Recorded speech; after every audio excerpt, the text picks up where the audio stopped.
Hey Samara, how are you?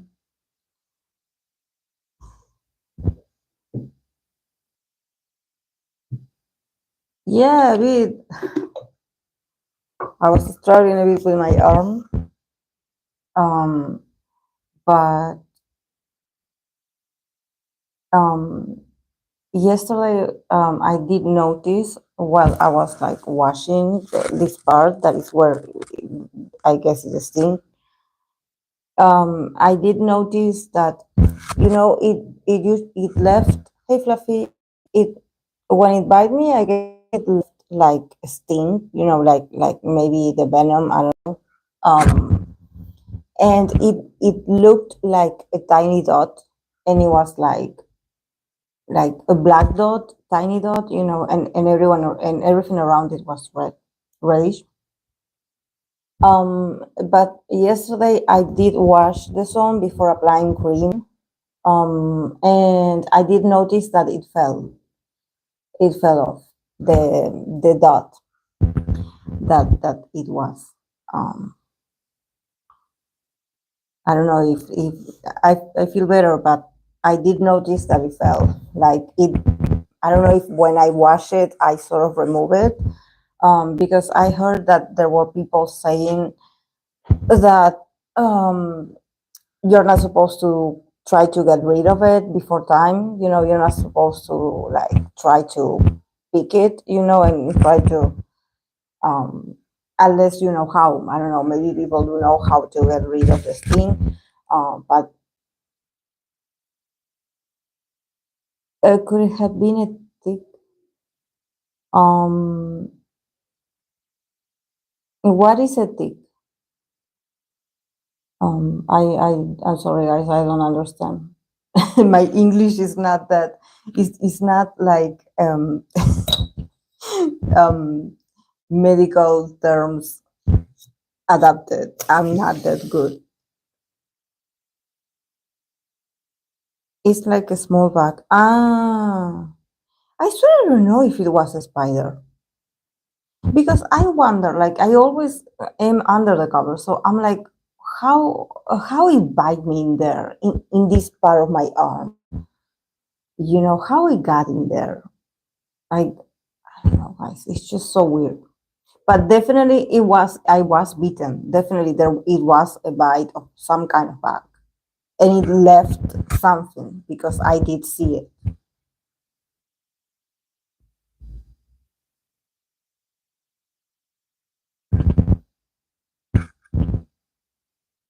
And you know that it had been raining a lot, and there's a lot of accumulation of humidity, and also that we are like we are moving a lot of things around the house because there's a construction going on. So and also the neighbors also are working, so there's a lot of things moving, and probably there had been like, I don't know, a bug of some sort that I didn't see. Um and and I it's like a flea. It's like a small thing, often in grass. Often in grass, it attach itself to the skin. It sucks the blood.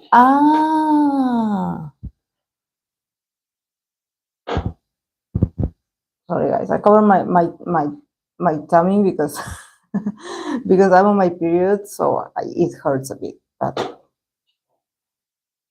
maybe it was that, like some kind of flea. It can fall off, and there can be a little black dot. Yeah, it was a black dot, Fluffy. Do you think it was a garrapata? Hey, Spirit. Like, yeah, I know, like the dogs have that. On a cat, I've never seen it, but oh my God.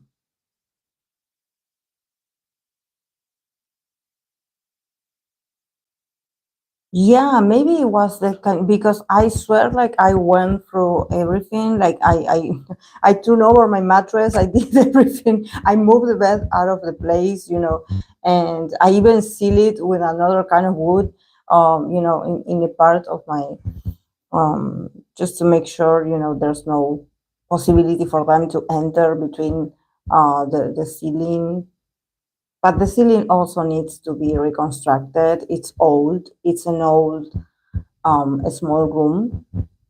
Um, but this is the first time that it happened to me, and I know it happened while I was sleeping. It happened because I woke up like this. I woke up, and I swear, guys, this is why I was like, if it was like very dangerous, maybe I would have died already, because I believe it happened on Monday. It's not recent. It happened a long time ago. It's just that the first feeling that I got was, and I told my dad, oh, my arm hurts. When you feel like you hurt yourself, because I usually do hurt myself, like when I'm going through some entrance in my house, especially during the night, or I don't know, I lose balance. I think that it has something to do with age, guys. That I don't know, I never have been that balanced. But I don't know why it happens sometimes in my house. I don't measure where I'm entering when I'm entering a room, and I usually like I bump into the wall or into the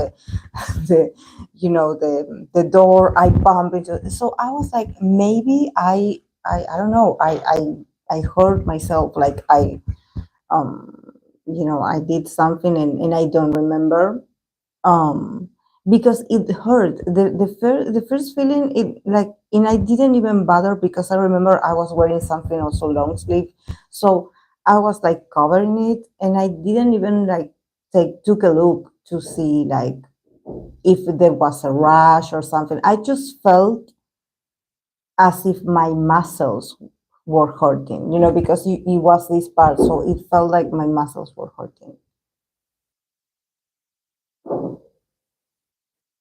But yeah, guys, I swear, I was talking to my cousin, and I was telling her, because yesterday was her birthday, and I was like, like, I'm very busy, like I cannot come and see you, because I had been dealing with flu. I'm a bit okay, but still I'm recovering. She has a small baby, so I don't want to go in there, and to infect, and get someone contagious.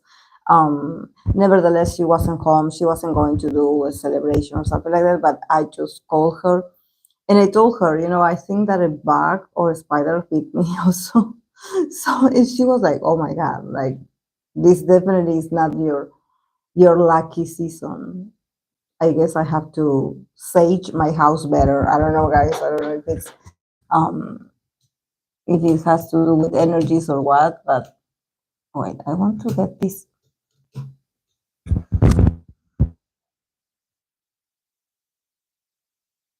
When everything happens all at once, and it's like you're gonna catch a break.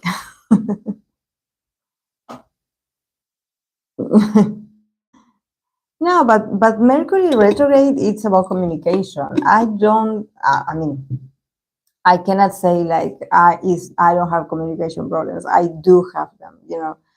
Sometimes I want to connect, or I want to upload something and it won't upload, or I just recorded it and the sound was off. I have a lot of issues with technology lately. Also, my internet bill came and it went through the roof, the prices. So I had to call the internet company as well, and they just said that the price went up. So I have to sort of deal with that as well. But yeah, a lot of discussions, a lot of like, a lot of things that are not okay. We are not okay. So, and everything is money, money, guys. Everything is money. Like, people complain about money, people ask for money. Like, sometimes I get tired of always having, conversations where there's something about like money related, oh, there's not enough, or, oh, I don't know where to spend my money, something like this. Probably in Toro season, we will hear more about it. Um,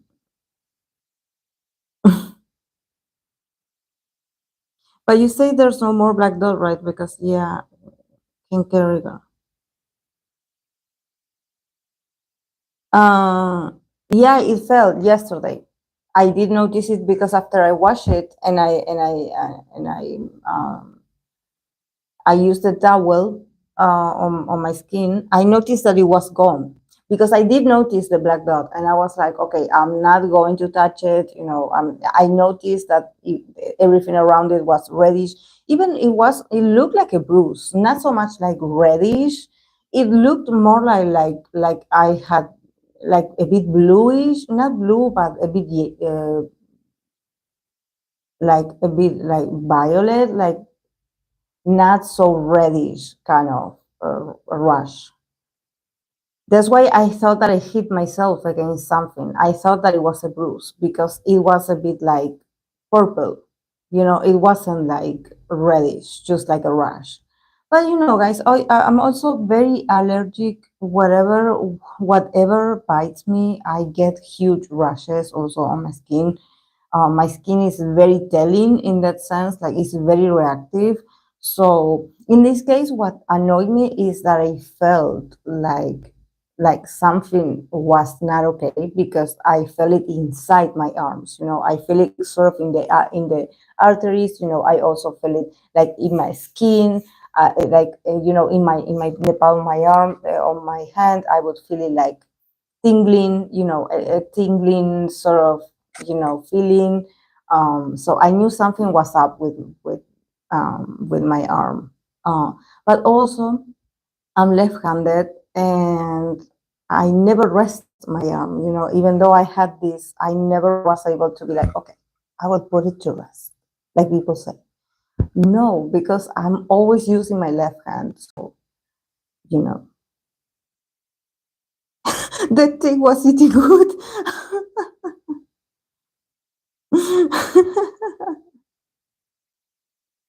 Mm, yeah, that's with they all say, but it gotta do with a bunch of different issues. Mm-hmm. Yeah, it was fierce. Hey, Akira. I have noticed you have astrology houses, a tablecloth. Ah, this one. No, I mean, yes. I actually bought it because I love the pattern of the flowers. And this is to read tarot on, and it has like the star. It has like you cannot see in here, but it has like the 5 pointed stars. But yeah, it has the different houses. I would say you would be able to see it. But I was thinking because I also have another one that is purple. That is it has the signs. It says Taurus, Gemini. In the different parts. That's why I was like, oh no, it's not that one. But yeah, this can work as well. Um, usually here, I don't know if maybe in other parts of the world, these tablecloths for tarot reading, if they are like popular. But here in my country, they usually, the holistic stores that they sell tarot and all those things. They have different designs and everything is so beautiful. But in my case, I when I was younger, I used to buy them. Especially if it has like a beautiful, it has a lot of pictures in it, different designs. But then I learned that the designs were too distracting. The designs were too distracting. And everyone that does it, that are from the tarot world, they do them like this with a lot of pictures, with a lot of, and I just want, if it's going to have like, a design, I prefer for this design to be around and not in the middle, because it distracts me from the cards. Like I don't want to see a pattern in the clothes because I want to concentrate on. There's so much that you have to see and pay attention to when you display the cards. That if it has like pictures and other drawings, it's so. And also when you take a picture, I usually take pictures to show it and send it to my clients to be like, okay, this is the spread that you got. You can watch it. Um, and I prefer for the tarot, for the clothes that I'm using, to be just one color, to be just plain. I don't want distractions because I feel like, and also it doesn't look good for me. I don't know. I think that, and this is something that some people don't. I notice that people that we read tarot different ways, but I think that sometimes people miss certain things about the symbology of tarot because they don't observe the deck. They don't observe that everything about a tarot, it has its meanings. And so you have to be observant. You have to watch. Some people always ask me, like, okay, how do you do to read all the 5 or 4 cards all together? How do you come up with a single yes and no answer, or it's going to be okay, or it's going to be challenging outcome? Like, how do you do that? It's observation, guys. It's observation. You have to watch the cards. If you don't trust a tarot reader that doesn't watch the cards, that they don't examine the cards, because all of them paint a different picture. So you have to be observant. If I am, for example, I'm going to show it. If I am like this, and you ask me something, and I pull 100 cards, and I'm like, oh yeah, and yes, and I talk to you, and I barely take a moment to look at the cards and reflect, then probably I'm not reading. I'm just like, I already have in my mind what I'm going to say. For me, you have to observe. You have to observe the cards.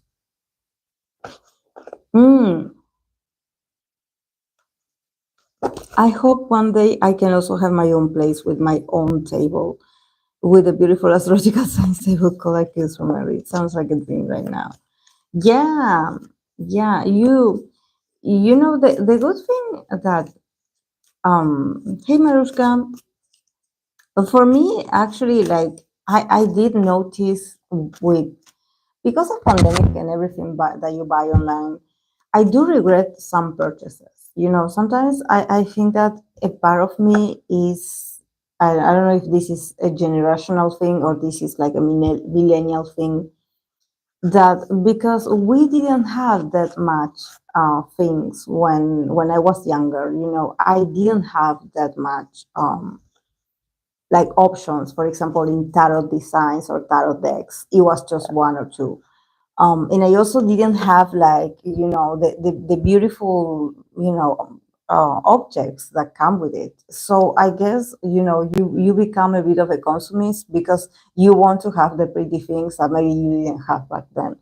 But then I realized that actually, the most beautiful, for me, in my eye, what I notice about other people's practice, and sometimes when I go to see them or I watch their videos, I'm like so amazed at the simple things. It's like, it's not so much like, oh, look at, I don't know what she has for this, or the little box that she has for this, or look at, the little bags that she has. Of course it catches your eye, but then you're like, and also there's something that I did notice that is very important, is about, sort of, this is very Capricorn of me, but it's sort of to reuse certain things. The other day I was giving this advice to a colleague of mine here in Argentina, because she has been having a problem. She had been like doing TikTok lives, and she had been like also going on Twitch, and just spending a lot of hours, with the phone, doing live streams. And she was complaining about the sound, because she usually uses the sound of the phone. She doesn't use a mic. She does. Okay. She was like, no, because, I don't have a tripod. The tripod for the phone that I had, it was made of plastic. and actually like it broke. It doesn't work anymore, so I just put the phone in on top of something, and the phone just stays there, and so I don't have the possibility to plug in any kind of microphone.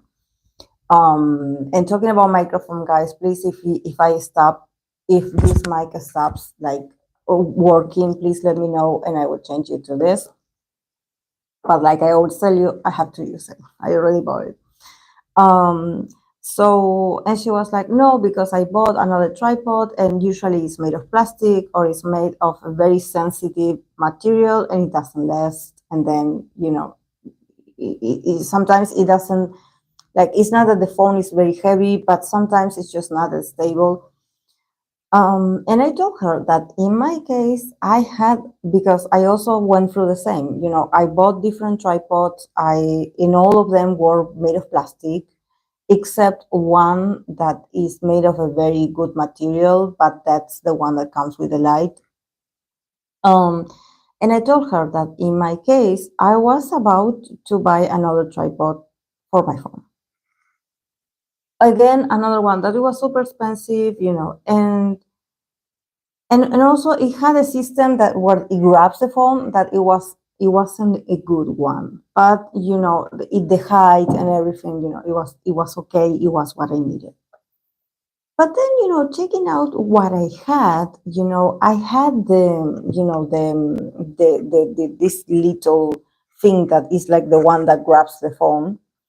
And then it came with another thing that it just it sort of like it I don't know how to say this, but it's sort of like you attach it to the other part, um, and that's the part of plastic that broke. It's like the legs of the tripod. So I came up with the idea with my dad. I was like, okay, I need something stable. What's more stable than concrete or cement and metal? What is more stable than that? So I had my dad made for me. He made it for me. He grabbed a piece of metal that he had that has like a small dots in it. So he sort of put together and sort of assembled a certain like arm. And then for the base, he grabbed like a plastic rounded plate. He filled it with cement and he attached the he attached the leg, this metal leg in there. And then the plastic that I reuse, that I gave another purpose, is the plastic that holds the phone. So I came up with that system, and I had been wearing this, like it's the one that I use. I use this for my classes, like I use this with you guys, and we had been talking on live stream for how long? 3 years now. So this is when sometimes, yeah, you have to think about what's long lasting and not so much what's pretty. And I'm sure that you have, even though if you don't know how to do it, you maybe know someone that knows. So it's, for me, it's like I just got tired of wasting money in things that come of plastic or are very sensitive, and then you have to buy them all over because it doesn't work.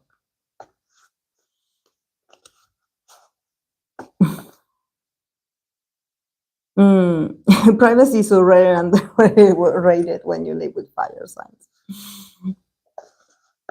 Try living with a Gemini stallion. I never knew a person could talk non-stop. Truly superhumans. Your dad is like my dad, and the crafting things instead of buying it. Yes, yes. I think that's that's the thing. Of course, that this tripod that my dad, I think is pretty, but maybe it's not that aesthetic. But I use it when I'm here, or I often take it to my office, and it's mine. No one is going to judge it because it's mine. So it's like and I often hear people that they use their phones, to do lives, They complain like, oh, it broke, oh, it's shaking. Sometimes it shakes. This is why I made, the foundation to be of cement, because sometimes, even here, sometimes when I move the table, or when, my cat is passing by or something, it moves. It moves.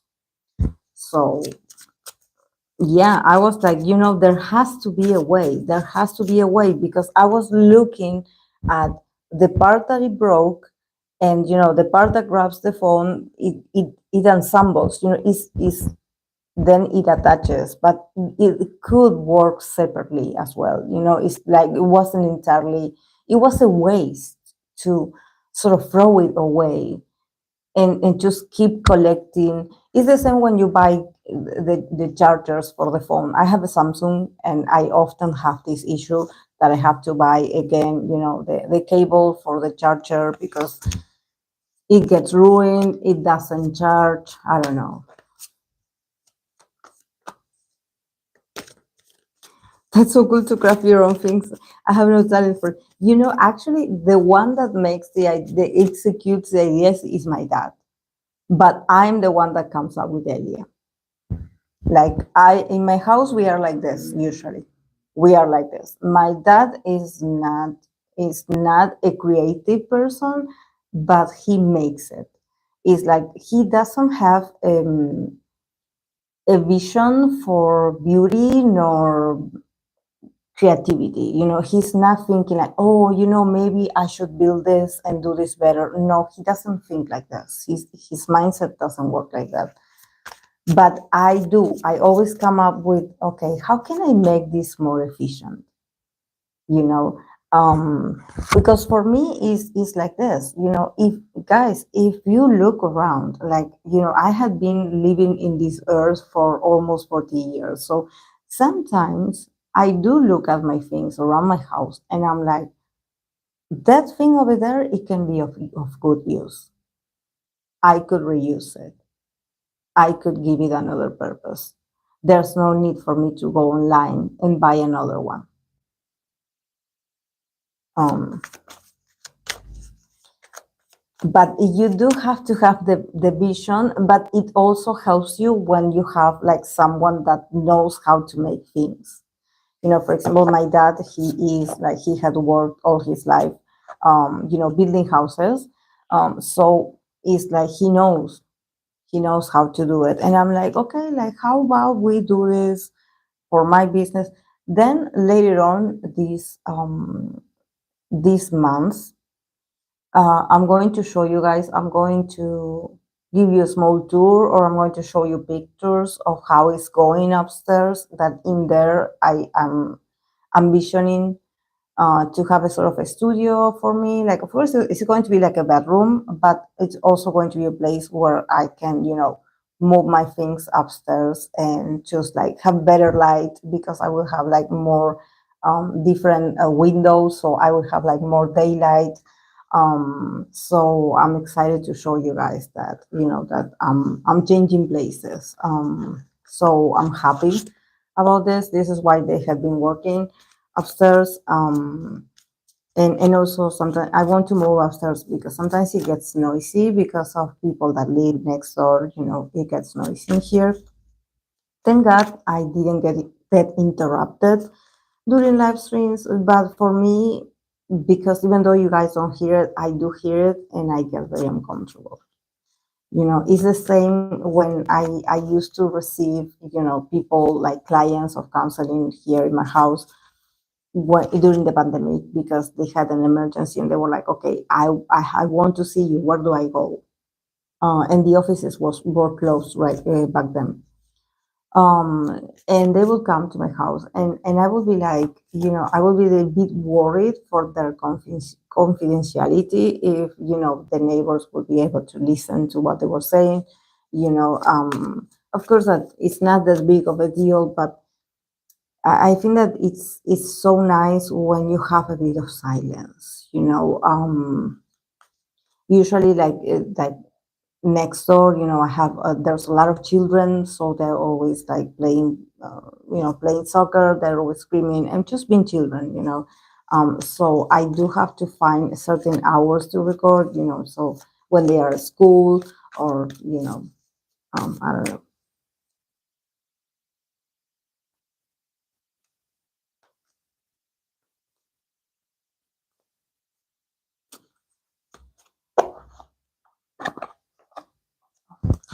Today I got 3 decks to clarify.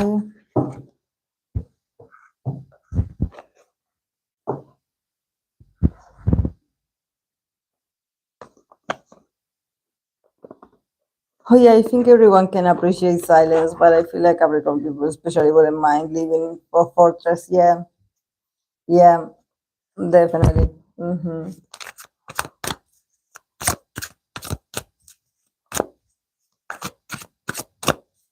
Yeah, like for me, it's like I don't want, like I want to concentrate in what people are saying to me. I don't want to listen to other people, and you're talking about things that are yours.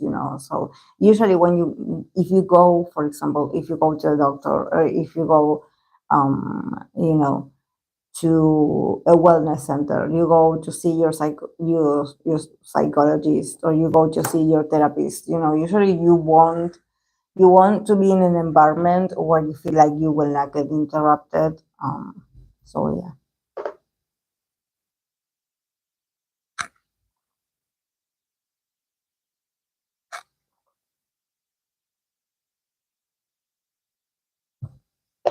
this matter is huge. It's huge, but it doesn't have. It's not that deep inside, but it's huge. But it's a gift. So I also, guys, I have to buy. I have to use it. This is another thing that we usually hear in Argentina, because we drink a lot of mate. We have different mate sets, so it's not. You don't get surprised if you see that I have different mate sets. It's like coffee mugs. We change them all the time. We change them all the time.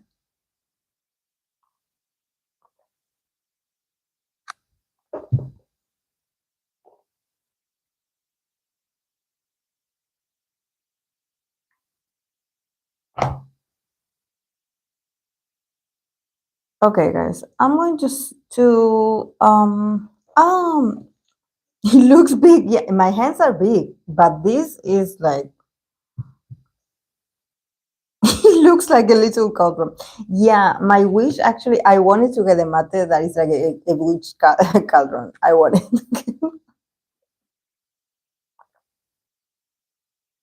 There are some mates that have the shape of like a black cauldron, but the thing is that it's made of ceramic, and I don't like mates that are made of ceramic, because it gets very heated inside, and it's not authentic.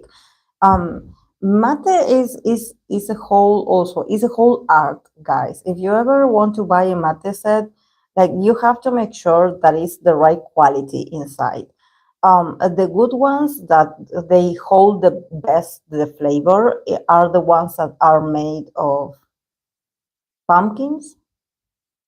We call it calabazas here, but it's made of sort of pumpkin. Um,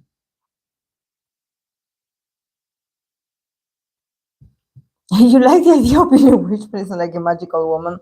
I used to love witches so much when I was young.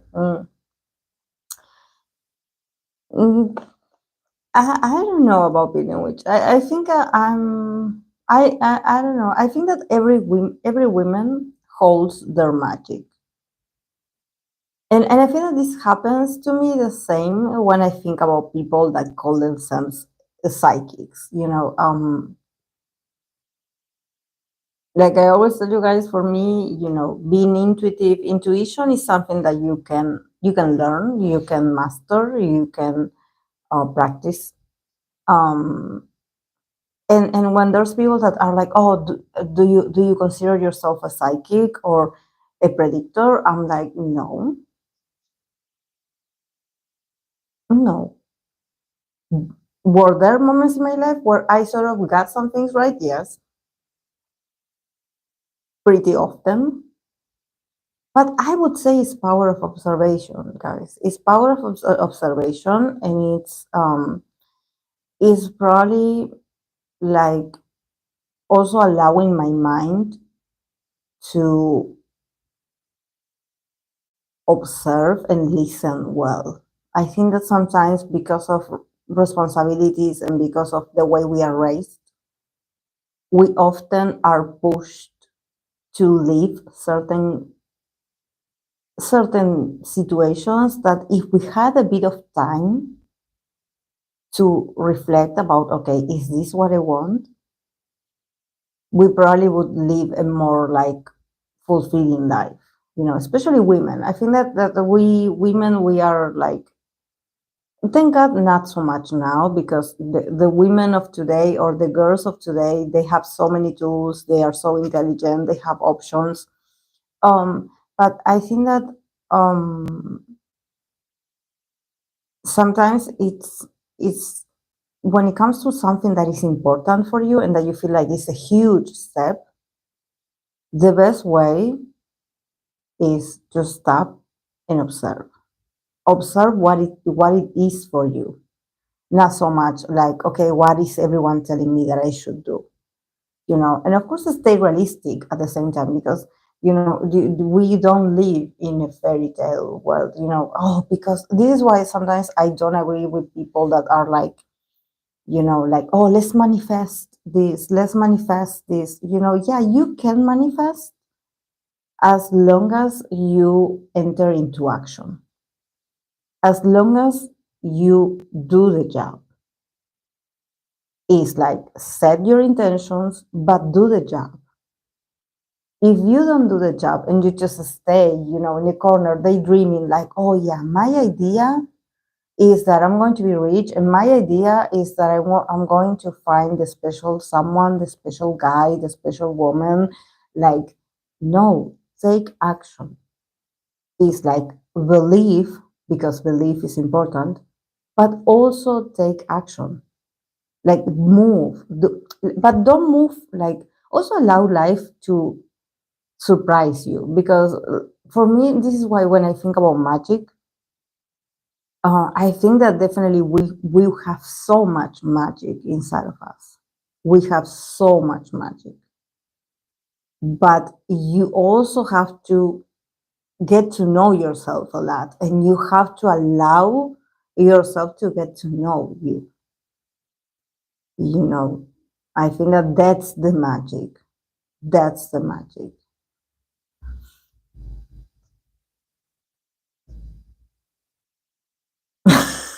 I'm thinking about the time you said people with the small hands have anger issues. Yeah. Mhm. Yes, take action, embody the energy you wish to manifest. I never was a person that I would be like, I went through so many transformations in my life, like, because I don't know, I just, when I really want to, I transform. I swear, I transform, either my hair transform, it's not just physical, but I seem like a different person. I changed so much in my almost 40 years. I changed so drastically and so much that, because I love to see my potential grow. I love to be different to who I was yesterday. I love it. I love it. I love it. I think I always had faith in me that I had the potential. It's just like, for me, it's not like, I always been very self-centered, like very centered in me, in getting to know me, maybe because I'm an only child, but also, I grew up with women that were very restricted in themselves. For example, my mom, two Scorpios. My grandmother from my dad's side, my grandmother, she was a Scorpio, November the 16th. My mom, that she was a Scorpio, November 10th. I grew up with them, and nevertheless, I always felt like these women, they held so much power. They were so powerful. but they were so afraid of leaving. They were so afraid of leaving. And I think that in the case of my of my my grandma, because she also married very young, had a lot of children, came from the province, from the countryside, like had been cheated on a lot of times. So she basically she grew up like she lived for her children, and that's why I feel like she needed to be this controlling mother, because otherwise she would feel like she was forgotten. you know um, and in the case of my mom, she had an accident when she was young. She grew up with a sort of malfunction in her right foot. She had a discapacity. Her feet just wouldn't be normal. They would have a very strange shape. Like geishas, that they say that geishas have like the feet just small like this. Well, she had her left feet just very crowded like this, just like, I don't know how to say it, but it was just like it had a weird shape that it didn't allow her to just like step on the sole, So she had a bit of a limp. But then she also had, in her 30s, she was, involved in a car accident. So she also broke her left femur.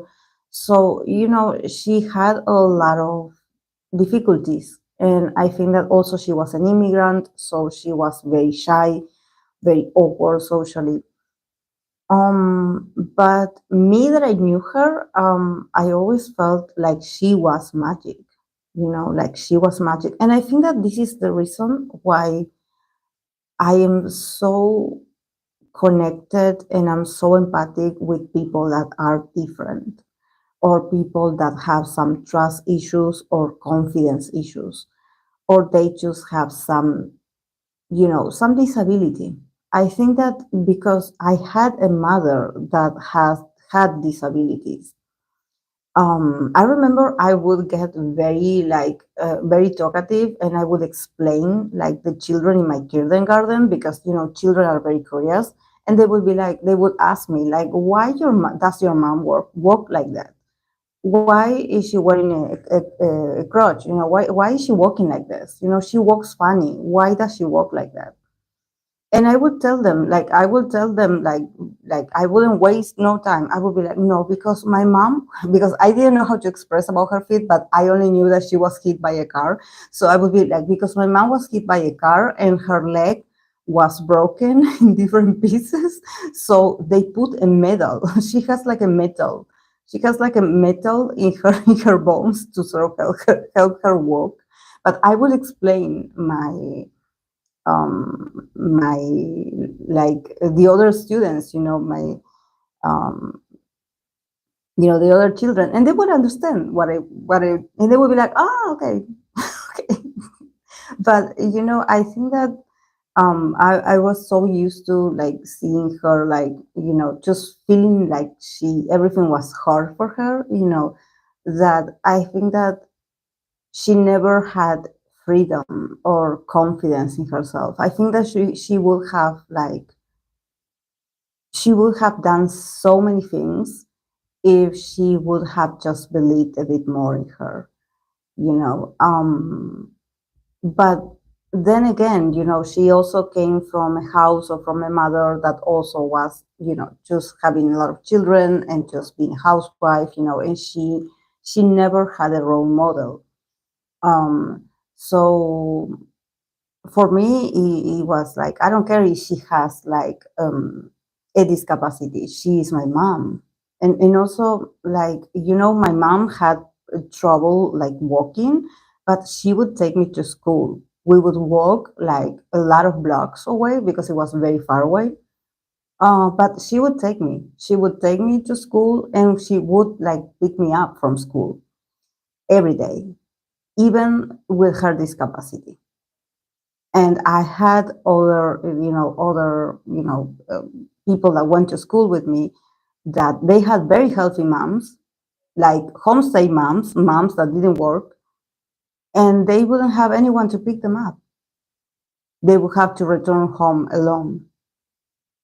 So in that case, I think that it's like you can have, it's like your spirit is what is important, how you are with your loved ones, and not so much like how you look on the outside, if you look perfect or not. It's what you do, how you change other people's lives, I guess. Mm-hmm. Same with my mom and her generation. They didn't express their strengths or passion the way we can today, and we can be free and assertive. Thanks to them in many ways. Yeah, exactly, Hope. I think that is that. I think that is that. I think that it has to do with that. With like I understand that, you know, um, like she just like her whole life was so difficult. But I think that if she just allowed herself to be seen more, and this is something that the other day I was talking with a colleague of mine about, about let others see you, even if it's through your work, through your talents, through your inspiration, talking about what you like, whatever that it represents you and your passions or what you're about. Let others see you. Like, don't be afraid of taking up space. Don't be afraid of taking up space. Because if you're in the right room, like no one is going to be like, oh my God, you're taking so much room. No, allow yourself to get comfortable. Allow yourself to be seen. It's like put yourself in the spotlight. Whoever wants to see you will see you. And the ones that get bothered, well, let them get bothered. We all have something to offer. We all have something to offer. It's just that we have different styles. But I think that people sometimes they get so worried, about like, okay, what is the people going to think about me? With tarot is this, guys. Nowadays tarot reader is like a whole show.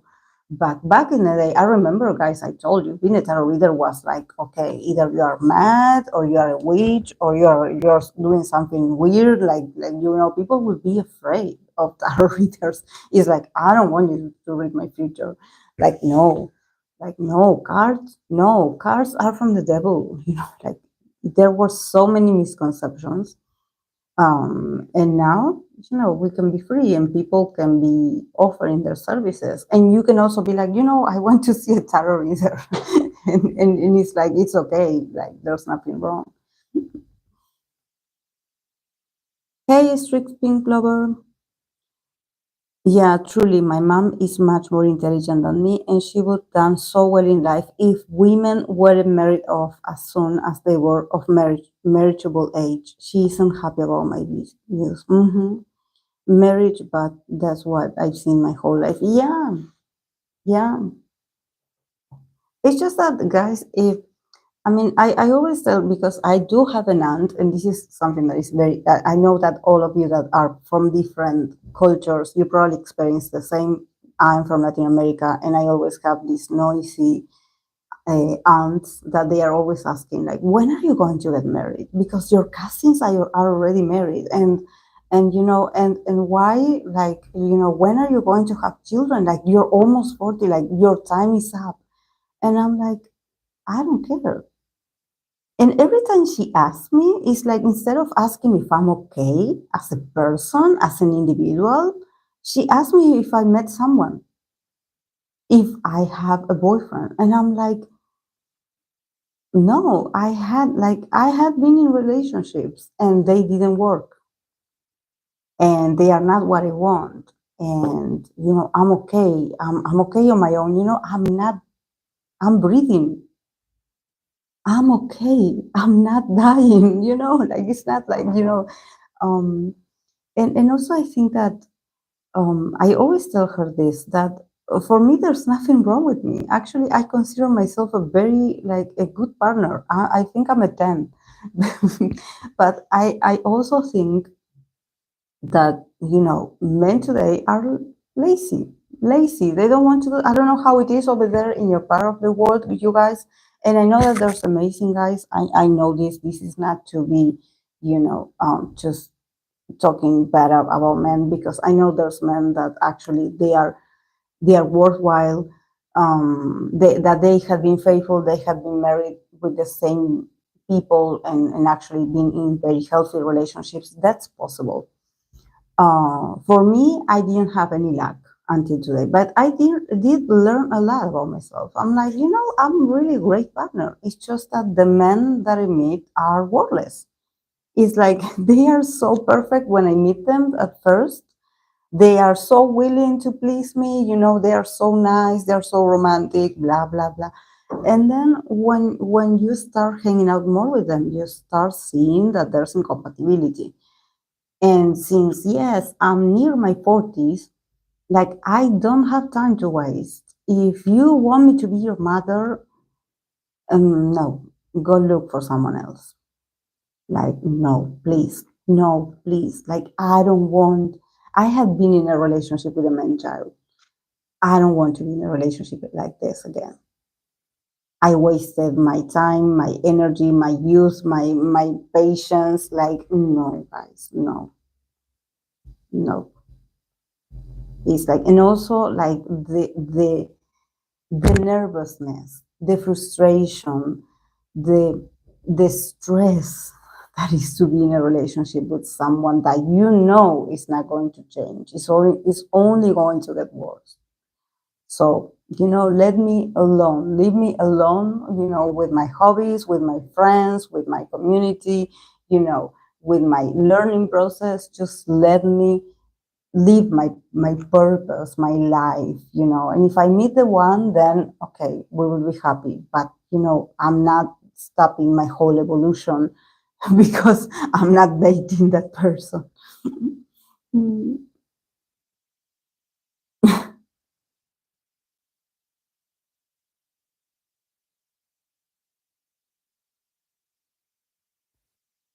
Hey Mariana, hey user 13.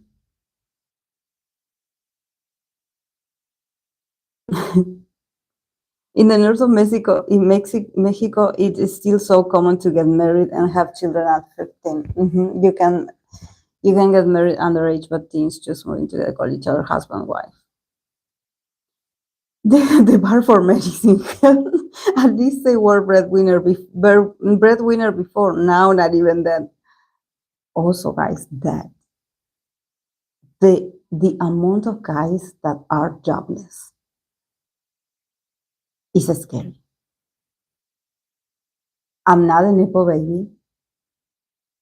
I'm not rich, but I do own my own house. And I don't want nobody to enter and live in my house and live rent free. No.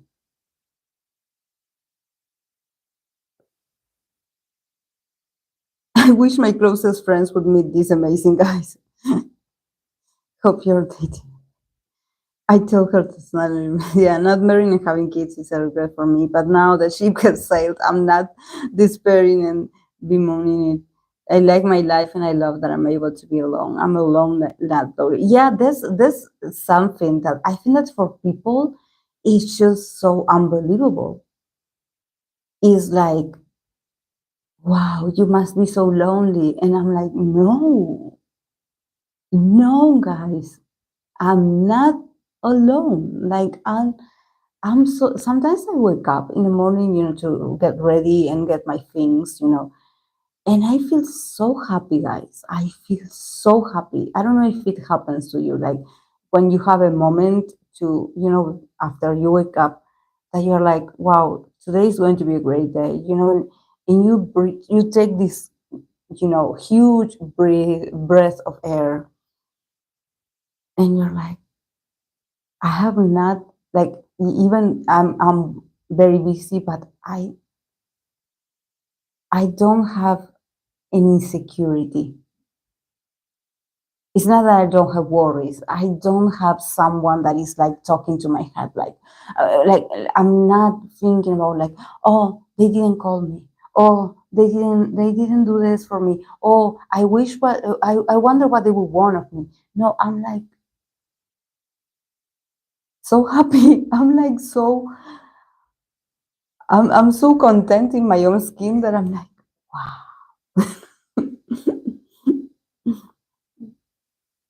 Hey, way.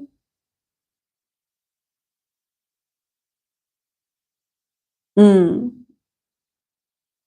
Desperation never brings the right kind of relationship. Hey, Chachalina.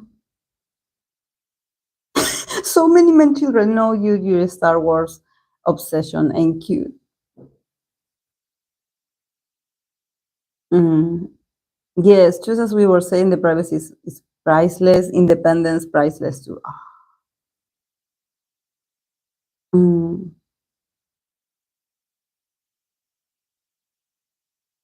Many females cannot be without a masculine. It's hard to believe it is. You know how I know that I'm going to be good friends with someone? When they don't center conversations around a man. That's when I know that that person is has the potential to be a good friend of mine, or for me, a good friend or a good acquaintance. When we have conversations that, yes, of course, if you are in a relationship, I do have tons of friends that are married, that are in relationships that have children, and we talk about, of course we talk about them, but it's not the center of the connection. It's like, I can understand that we will take a moment because, I don't know, you're going through something in your relationship and you want to talk about it. Like, okay, yeah, let's talk about it. Like, of course, like, I'm listening, I'm here for you. But you notice every time they drop that person name all the time, and it's not positive. It's not like you're talking about your husband and you're like, because my husband did this and the other day we had this and we went this. Of course, I expect you to talk about him because he's part of your life. But these people that they always talk about the same guy, and it's like, yeah, you know him because he always is complaining about him. It's like always like, oh, do you know what happened? Oh, he did this. Oh, he did. Oh, I wish he wouldn't do this. And it's like, yeah, I can tell you have some pendant issues with the guy.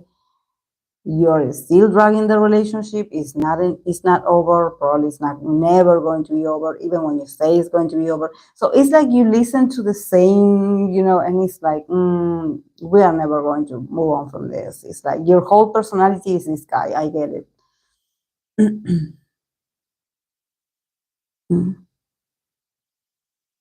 I have this one friend who makes every conversation about men, and it makes me lose brain cells. Yes. It's like you try to be understanding, because you get it. Like, I get it. Like, you like the guy. I get it. When I like someone, I also, like, I want to talk about that person. But I usually refrain myself from talking a lot.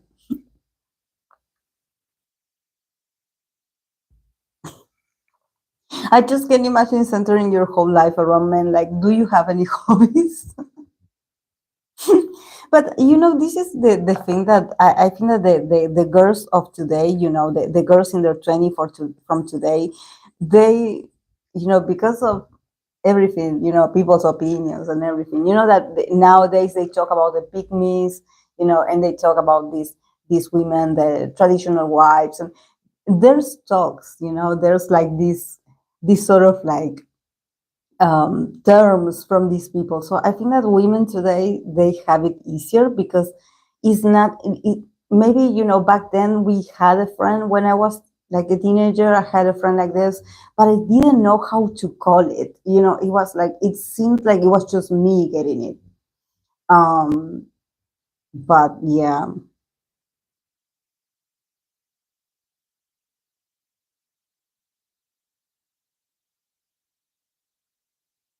Hello. Then you give them advice and tell them the red flags you see in a man, and what do they do? The opposite backs are given when they come back to complain to you. My married friend's husband is so smart, he's totally weird. She tells me about him in a I can't believe he did this way. And we just laugh. Poor guy is our entertainment. Yeah, I also have my best friend that she's married with this guy that he's so sweet. He has such a patience with her. I'm so amazed that he still like puts up with you because my friend has a strong temper. She's an Aries, so she is tough. She is tough. He's tough. But he's nice. He's nice to her. But yeah, they have been dating ever since they were like teenagers, and they are my age. So he's very entertainment because I had been around when they started dating, and I'm still part of their lives. So it's like, yeah, it's so nice. Mm. She's an Aquarius. I need to see if she has such placement. Also, I wanted to see because there was someone that asked me a question about tarot. I believe the user was Sammy, and she was asking the other day about tips on how to read tarot for beginners. I should do a live. I think that I'm going to make a post to see if people are interested in me doing some live stream dedicated to talking about tarot and tarot for beginners, or maybe people that are interested in learning, or maybe just getting a different perspective on how I read the cards. Because it's such a long, like I don't know where to begin, and also like I think that it's very complex, but it's not that difficult actually. Like it's just that I have been reading tarot for so many years. I'm still learning. I'm still going to courses. This is why I feel like tarot reading for beginners. I wouldn't know because I consider myself a beginner also. I learn a lot from people.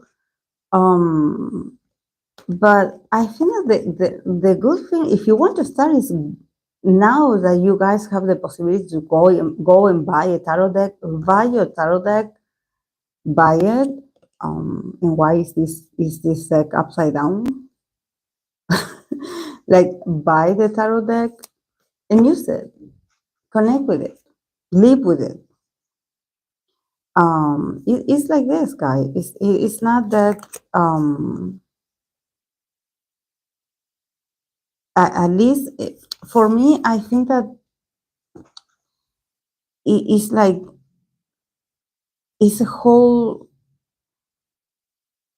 thing that it has to do also, like train your power of observation. Like don't, and if you are intuitive, and for example, you had been reading tarot and you already know the meanings, and you're like, okay, I know that this means this, but don't stay with the specifics meanings of what it says in the books. If you have a spread and you're like, I think that this means this, even though maybe it doesn't match with how you were taught that the meaning is or what it means, and you're like, but I have the feeling, as I'm looking at this, I have the feeling that this means this. Go with how you feel. Go with how you feel. Just go with it. Just go with it. Also pull one card a day. I take one card for the week. If you want to know how your week is going to go, just grab one card and work with that card. Um, Sorry guys, I'm like, they are upside down and I don't like the cards upside down. Like I could read reversals, but this deck, I don't like it to be upside down. By the way, Marushka asked an interesting tarot question about what did she ask? I didn't read it. Can you? Mm. Beginner tip for my side. Started by copying other readers. You're welcome. Oh.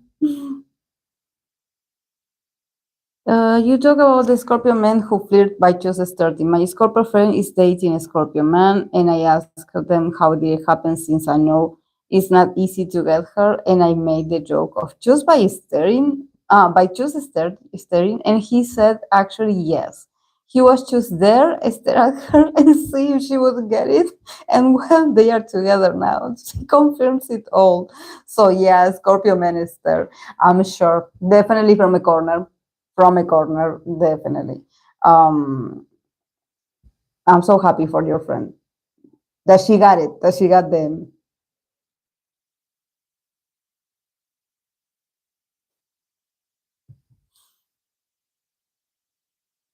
I'm a Scorpio moon and I stare like I'm a creep and I don't like it. I don't like it. Like you can tell if I like someone, and this is something that I don't like for other people to sort of guess that I like someone because I'm that secretive.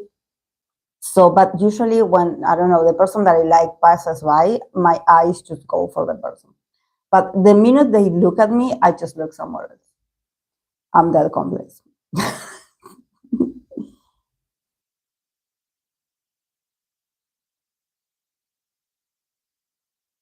And then they ask, "How do you know all that about me?" Because I had been staring at you.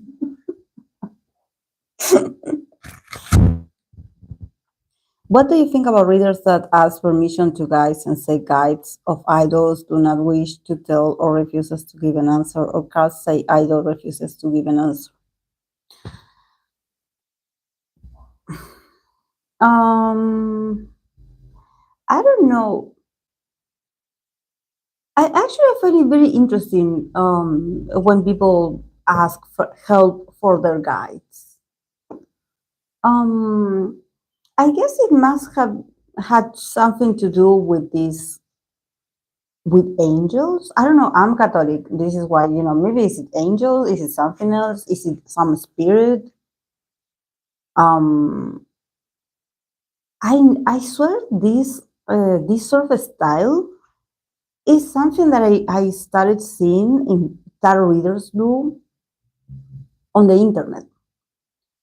Me going to tarot readers like old school, like to a tarot reader house, or just like um, seeing people read.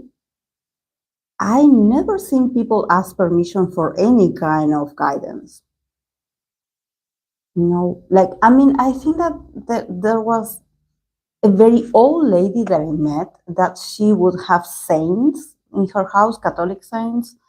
And she would make a prayer before she would pull the cards, but I think that she would do it to protect herself. I don't know, because she was like from a very old town, like a very tiny town. So I don't know her, but I know she was religious probably. Um, but then about the guides or talk, I notice people do this. It's like, oh, I'm going to ask my guides, or when they shuffle, they ask before. Um, I swear, guys, that's something that I did notice a lot of people do. I never in real life, at least from the part where I'm from, I never seen tarot readers do that before. So I wonder if it has to do with their beliefs. There's some people that they believe that they have, guides, that they have their ancestors, and maybe they call out. Um, um, they call out those people, they call out some deity, I don't know. I'm very old school, so we never done that before. You choose pull the cards, like I always tell you, I am the one shuffling the cards. Of course, the cards have energy, but it's my own energy. Like I am the center, I am the interpreter here. I don't let other entities get in my reading. Like I don't know where that comes from, but I did notice people like asking spirits to. No, I don't know. I don't know, but maybe it's because some people are a mix of channelers. They channel energy, they channel the information, and they use the tarot. But you don't have to do that. Like, no, you can just read the cards yourself and take responsibility for yourself and for your own shuffling and for your own interpretation. It's not like, and I think that I had said this, there are moments where, and it happens to me sometimes. There's moments when, I shuffle and the cards are very jumpy. That I always say, like, the cards jump all over. Or it's very hard for me to shuffle without getting like all the cards a mess. But well, maybe I'm shuffling too fast. Sometimes the quality of the cards, they get sticky with themselves. If it's glossy, it gets all like, it gets very ugly. Actually, like my favorite deck that I use all the time, I'm stopping using it because it's glossy and it got just so, it seems like it's about to break. I don't know. And the cards would stick together. It would, I know, no, I cannot use them like that.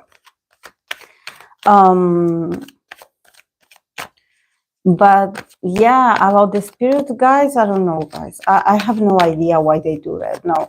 And also the people that just would knock on the deck. Oh, well, I think I read that somewhere in a book. I think I read that somewhere in a book. That they knock on the door, not on the door, on the deck, to sort of start reading or start the reading. So I don't know.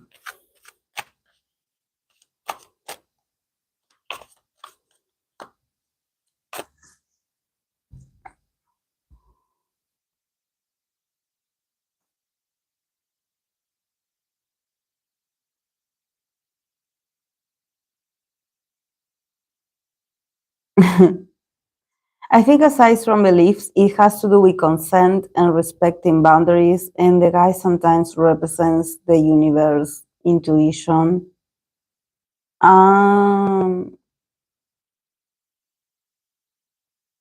But consent to what? If this is just reading an archetype. Probably spirit guides of sensitive and psychic readers or mediums. Some scrupulous readers use this familiar way of speaking as a device. Yes, I get it. Cafe Minandam use a similar trope. Yeah, spirit guides of sensitive and psychic readers. That, I get it. Yeah, of people that are psychic readers and mediums. That it's not that they are just reading the cards. It's they have another abilities. I've seen tarot readers do, and they also, mediums and psychics say they have asked permission because we don't know if they are ready to know. They ask idols guidance if they have permission to make answer public. If they give them any answer for the universe by very neutral energy and gives them a straight answer. Yeah, I don't ask for the idols guides. Just pull the cards.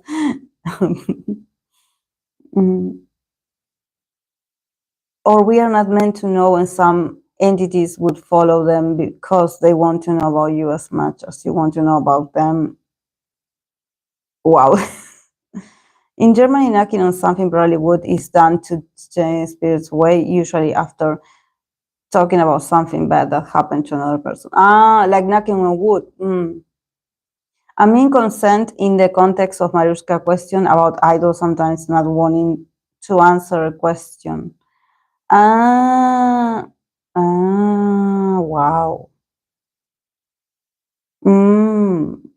I have no opinion on this, but I think that the intention of the reader. Yeah, for me it's also funny because like it's interesting because I never seen people on real tarot readers do this like this. I seen it on a video, like I seen it on content. When you go to a real tarot reader, because sometimes people are like forgetting that idols are just people. Idols, it's not like you're asking for the life of a saint. It's like the idols are a guy.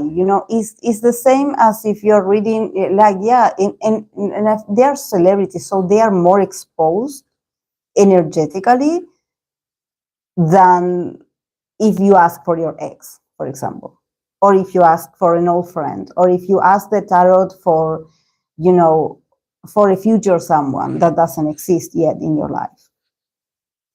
Um, I do believe when I read for idols, there's some certain idols that have more boundaries. Yeah, I can see it because I feel like the need to finish the reading very fast is like, even though I try to expand, I cannot. It's like it doesn't give me the ability to keep talking about it. It's like, till here, you shall not continue. But I honestly think that people just, like, sometimes they think that tarot is just does something that, for example, in my case, like I try to not read for the same idol all the time because I believe that it's too much to be summoning their energy or their name, you know, and and also because I believe that also is a way of setting boundaries, because people, if they have the chance, they would ask for their favorite all the time. And I think that that's when you start missing the, the meaning of the tarot reading. It's like you don't have to ask every 2 weeks about the same group of people. It's like what I said a week ago or 2 weeks ago, that was the message. Like, go rewatch it, go pay attention, and you will see that it's not going to change what happened today to the group. I said what I said when I read it. So um but yeah, I think that honestly, like, and this is something that is very necessary for us to understand sometimes, is that the dangers in life are real people. It's not a tarot deck. It's not an astrology interpretation. It's not a Reiki session. It's not like, some kind of holistic practices. I think that the real danger for these guys and girls is the real people that follow them around every day. The people that in human flesh, they have access to these guys and girls. I think that the real danger is in there. We are in different parts of the world, and we are maybe pulling cars, and maybe we're talking about them, and also the tons of people that create a lot of content, or just like create a lot of like live streams talking about these guys as if they know them. The shippers that they create these narratives, like, oh, I believe they're like this and this. It's like we don't get to them. Who the people that they should be afraid of, if you are afraid for your idol's energy, is the people around that guy or that girl.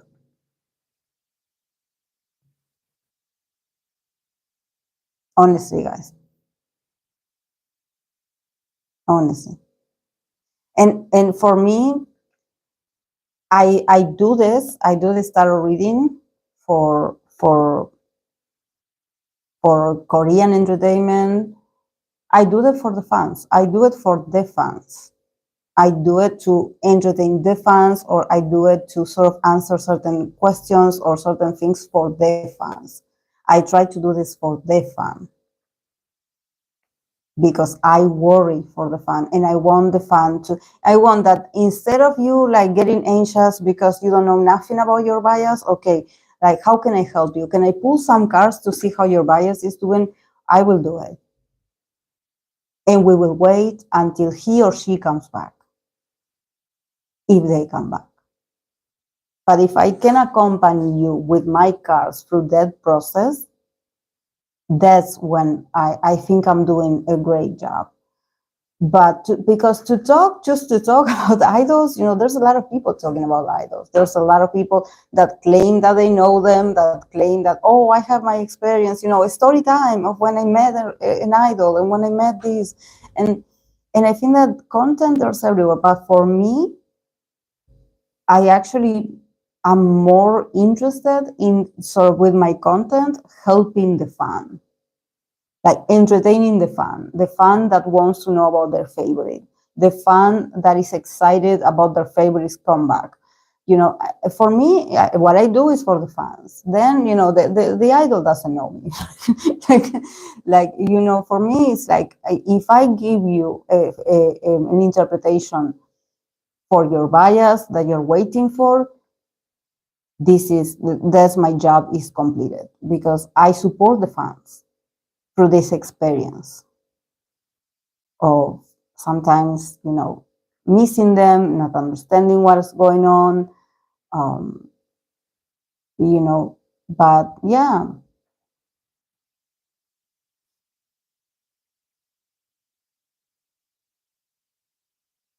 Mm. People ask for their exes, their crush, but they think you need permission for idols and you're exposing them. It's just the fact that people don't see them as people. They are sacred. Like, I'm from California. I've seen it and in person. Yeah, I've seen people reading for this is idols. People really have different morals. That's another thing that I'm like, why are you reading for this person? Like, why? Like, I know there's people that do it. I know it, and there's people that, you know, in this case, guys, you know, I have a friend, I have a colleague, a tarot reader that I do love. She's amazing. And I asked her for what she calls this tarot spread. She calls it a mediumnic tarot reading. I asked her for my mom, because she was like, okay, yeah, you know, I like, you know, she was talking about it, that, you know, this is a very interesting experience, you know, that actually she got a lot of messages. And I was like, okay, I trust you. Let's do this. And I got it. I got this mediumnic reading. It was very beautiful, I would say. It cleared my mind. It sort of matched what I had been dreaming of. You know, I had dreams with my mom, and I sort of had like an interpretation of what it meant. And what she read, you know, how she saw her, I'm like, yeah, that's her, definitely. Um, I wouldn't do those mediumnic readings, guys. I know I could try, because, you know, you have the deck, you can just pull it, but I wouldn't go there. No, no. It's like there's something that is very interesting to me as a tarot reader. Like, I think that I am very intuitive, and I think that probably without the cards, I can also see things. I would say I'm sensitive to other energies, but I think that my sensitivity works mostly to tell me what not to do.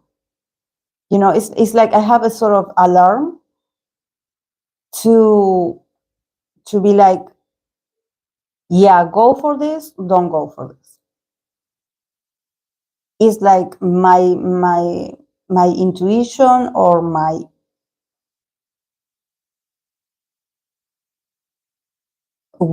if I channel something, is a don't. It sort of restricts me. It's like, don't go for this road. Um, and I don't know, maybe in another life, I had, maybe in the past, in another lifetime, I don't know, maybe I had passed the limits. So this is why I have this inner voice that is like, okay, till here, don't go farther, don't go there. You will not find anything over there, anything of use. Um, because we people, we are curious, guys. I know if you have a tarot deck, I know there's people that just want to know about everything, so they get a tarot deck just to know. But I think that for me, like I always tell you, for me, I believe that there's some mysteries that need to remain a mystery. and that's it. You are not supposed to know it, so don't push it. Don't push it, because there, in your search to know too much, you are getting into a very dangerous territory, energetically and spiritually, maybe spiritual. I even had like a weird situation doing like these Akashic records. I did during pandemic. I did a course of how to open it. I didn't like what I did, guys. I didn't like it, and I swear I could feel the angels, but I swear I was very afraid, and I was like, I promised myself I would never do that kind of channeling again. It's not for me, you know.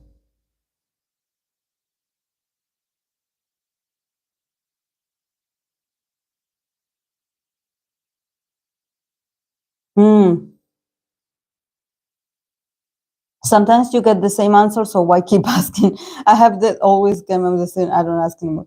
People invading their privacy and then getting angry why the idols didn't react like they wanted me to. You know what is surprising? They're not under arrest for doing that creepy stuff. That's even creepier. Mm, mm-hmm.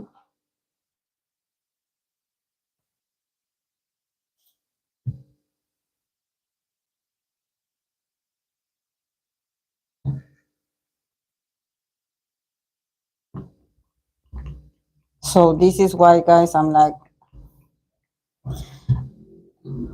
yeah, if it feels wrong, don't do it. Your intuition is there for a reason. Mm-hmm.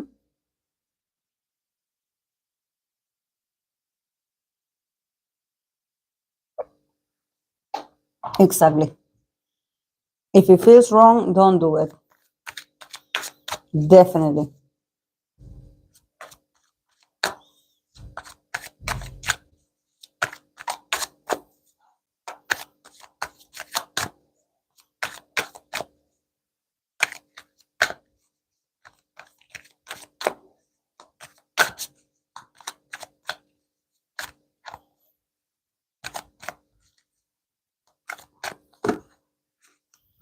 No, I wouldn't. I wouldn't read for a person that is no longer in this plane.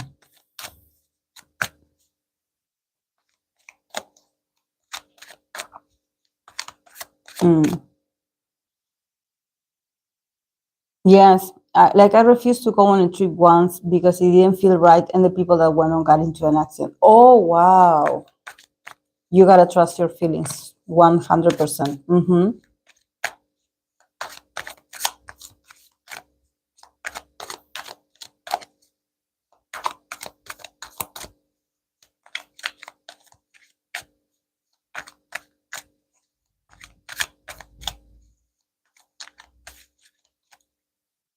Yeah. For example, sometimes I'm.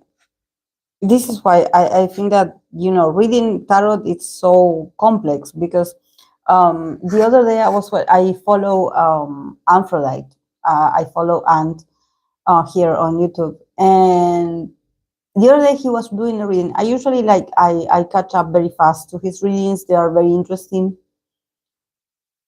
And sometimes, he has this sort of like a way of reading the cards that he pulls them and he tells you, he sort of lets you know that oh yeah, this is the star. The star is like, oh, this is like a faith. It has to do with destiny. The four of swords, or someone is not letting go, and the other, and sometimes he says certain like descriptions of the cards that I'm like, really? What? I'm like, what? I'm like, really? That card means that?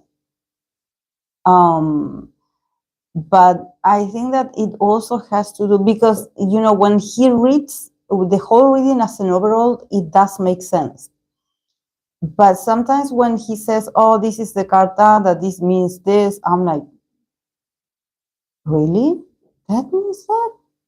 And I think that definitely it has to do um with the way he interprets, and I think that this is why, I can have a spread that says, oh, the death card means this, but it also has to do at the end of what it means for me.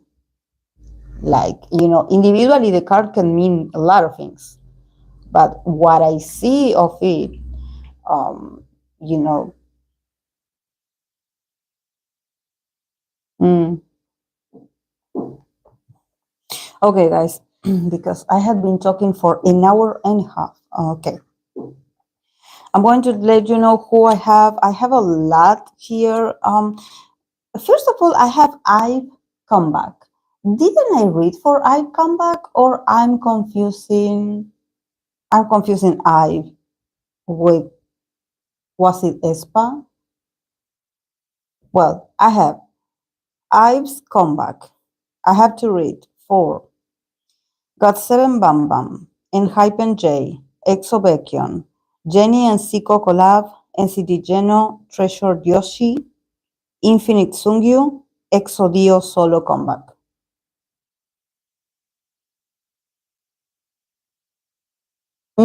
Yeah, exactly, Akira. Yeah, but sometimes I pay, like, when you pay extra attention, and I'm like, usually he repeats the same meanings, but there's some moments where he says something that I'm like, oh, you said that they can't mean that. I sort of catch it, and I'm like, okay. But he's amazing, and he always gets it right. So it's not. I'm not criticizing, but sometimes this is when it happens, when you it's the same, guys, as when I get the Knight of Pentacles and I call it the Knight of Cups and the Knight of Wands twice. And sometimes I am talking about the card. I'm talking about the King of Pentacles. I'm showing it to you, and I'm saying like the Queen of Swords. And I'm like, what are you saying? Sometimes I will watch myself and I'm like, what are you saying? You're so dumb. Like, that's not a king, that's a queen. And in my head, I know it's a queen, but I got I got I say it aloud wrong. I don't know. Oh, Ateez also announced a comeback earlier today. Oh, okay, I'm going to add Ateez. Oh my God. Yeah, definitely I will have to change this because this is not going to hold. Like, I have with Ateez, I have 1, 2, 3, 4, 5, 6, 7, 8, 9, 10. 10 I have. Yeah, I'm for that. I have 10 already. So that.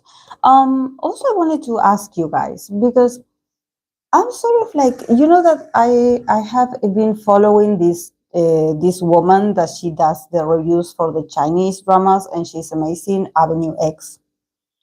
Um, and I was thinking, because I remember in my channel there's some people asking me for Chinese, I don't know if it's idols, actors, and I was like, wouldn't it be interesting if I started to read for some famous idols or actors that are like Chinese, Japanese, Asian, but famous also, but from other countries, not just Korean. And I wanted to then like talk to you about this, because I then, if you guys agree, and if you're not part in the live stream, if you can leave a comment, I would appreciate the feedback. Avenue X is great. So she talks a lot about the idol industry, the actors, the idol becoming actors, and I was like, I have no idea about these people, but I think yeah, that guy, I believe Shukai, had been asked before. And I would love to do a live stream, probably the other Saturday, to sort of start reading for them.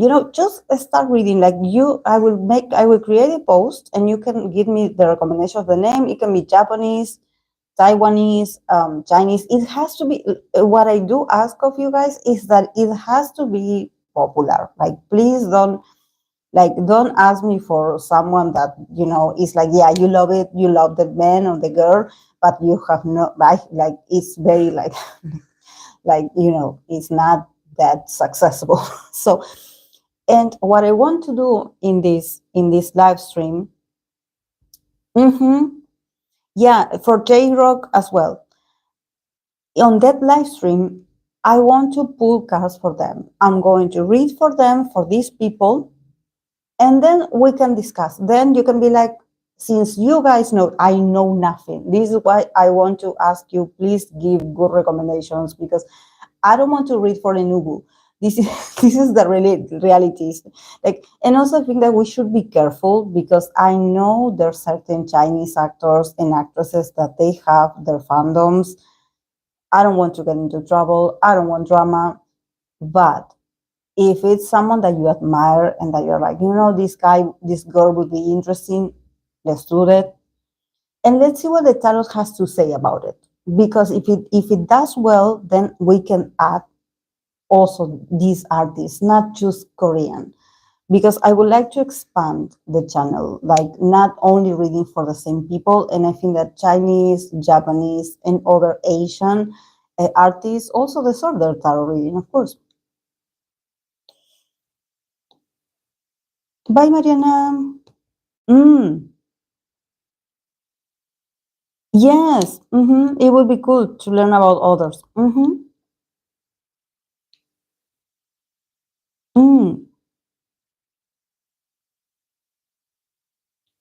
mm-hmm.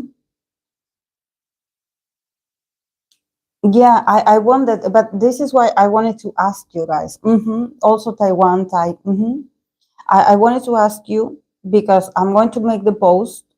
Probably I'm going to do it on Monday, and I'm going to let you guys until Saturday. You have time, to post like your recommendations, and I'm going to make a list. And we're going to dedicate that whole live stream to read for these people. I'm going to read, and then you will give me your feedback. Oh, it's like this. Oh, no, it's not like this. Well, but it will be nice. I just love that. I love to read for people that it's not that they're not, of course, that they're famous, but I think that I would love to read for something that not everyone is reading about, because K-pop, we know it, everyone reads about BTS, Blackpink, like, and I want to go on another, um, Filipino as well, and the BL actors.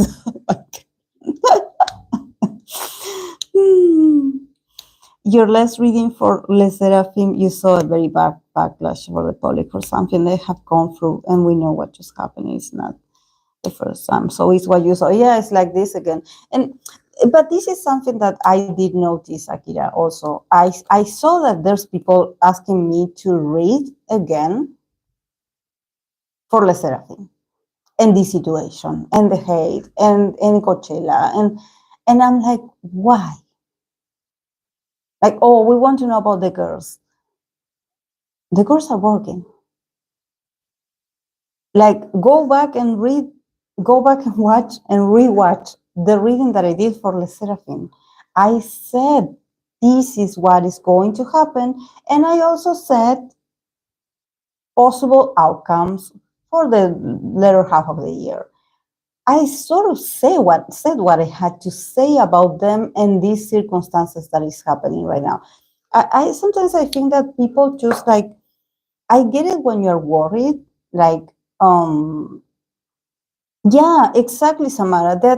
That you say, read it again makes no difference. And also what it does, what it does is sort of like invalidates the reading that I did before.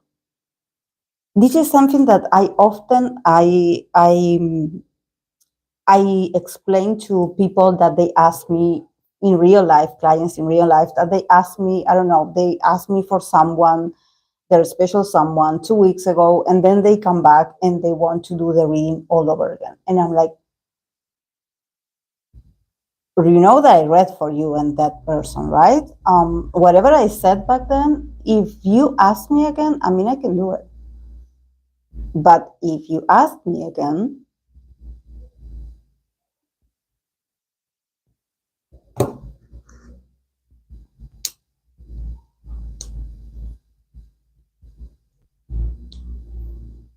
mm, It's like you sort of invalidate the last one. It's like, you know, what matters is what I'm reading now, and the energies change all the time. So I think that instead of asking, you know, they have the tools to overcome this, guys. They have the tools to overcome this. I think that it's not them, it's the audience. The audience has to change their mentality or not. I don't know what they want to do, but I think that it's not Le Serafin. Le Serafin is going and doing the job the way they know how, and it's the people's opinions what is sort of like, oh, it's not the artist. I read for the artists, not the fans or the haters, whoever.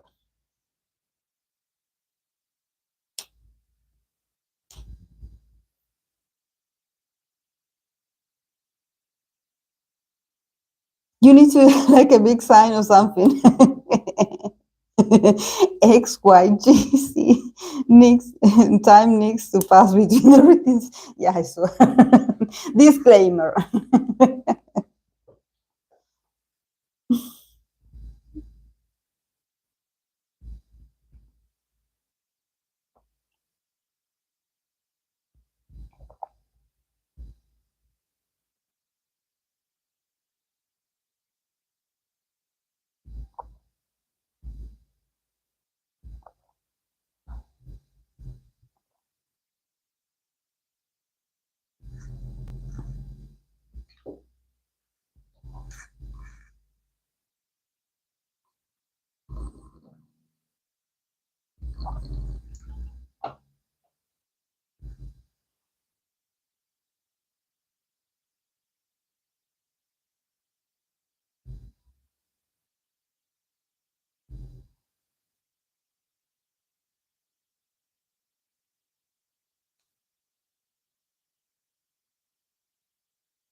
Okay, guys.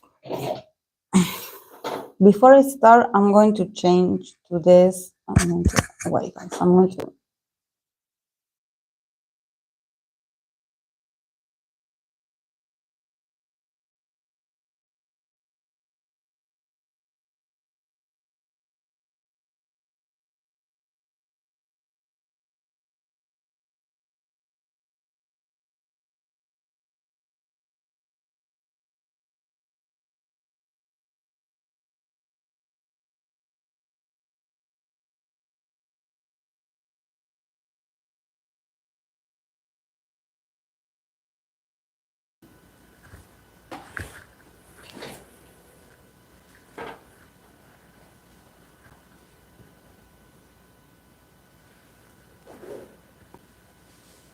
I'm changing to this because I know that this was going to let me down at some point. So I was like,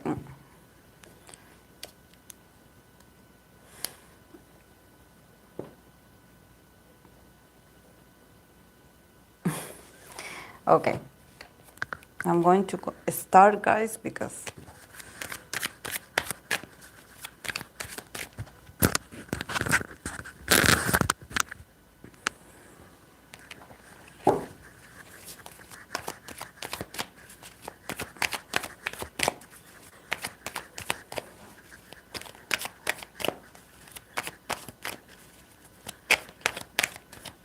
also the same. They asked me about, you know, Karina, about not Karina, about winter. Winter.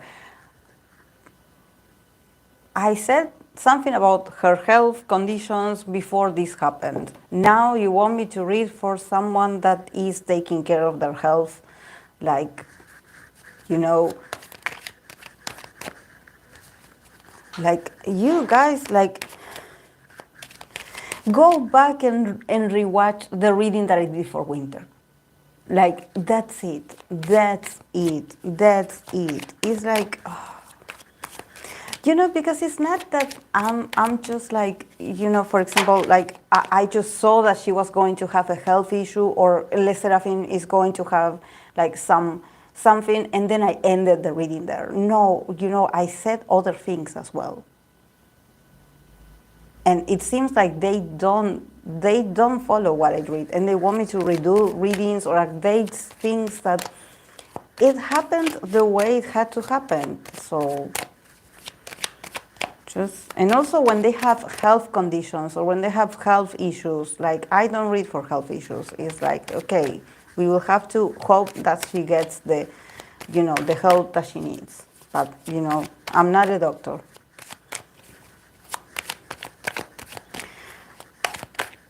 Okay.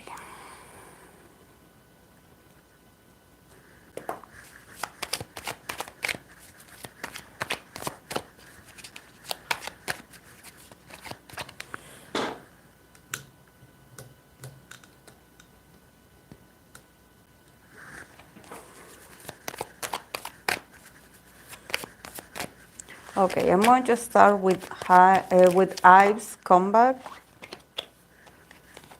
How it's going to go.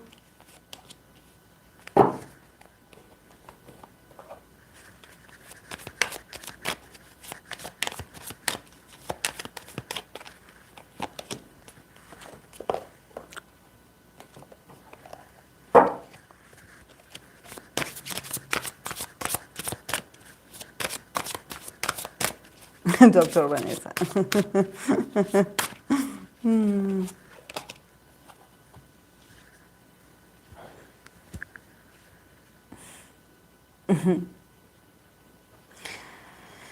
Okay, we start for IVE's comeback. We start with the Five of Cups, the Page of Cups, Death card, and Queen of Pentacles. Then we have from the other decks, we got the Nine of Cups, that is emotional stability, Eight of Swords, that is crisis. So with this, I sort of I get a very confusing mix of energies. I wonder where they come from, because when they start with the Five of Cups and the Page of Cups, like, did some member, or did they lose something? Like, what happened with IVE before?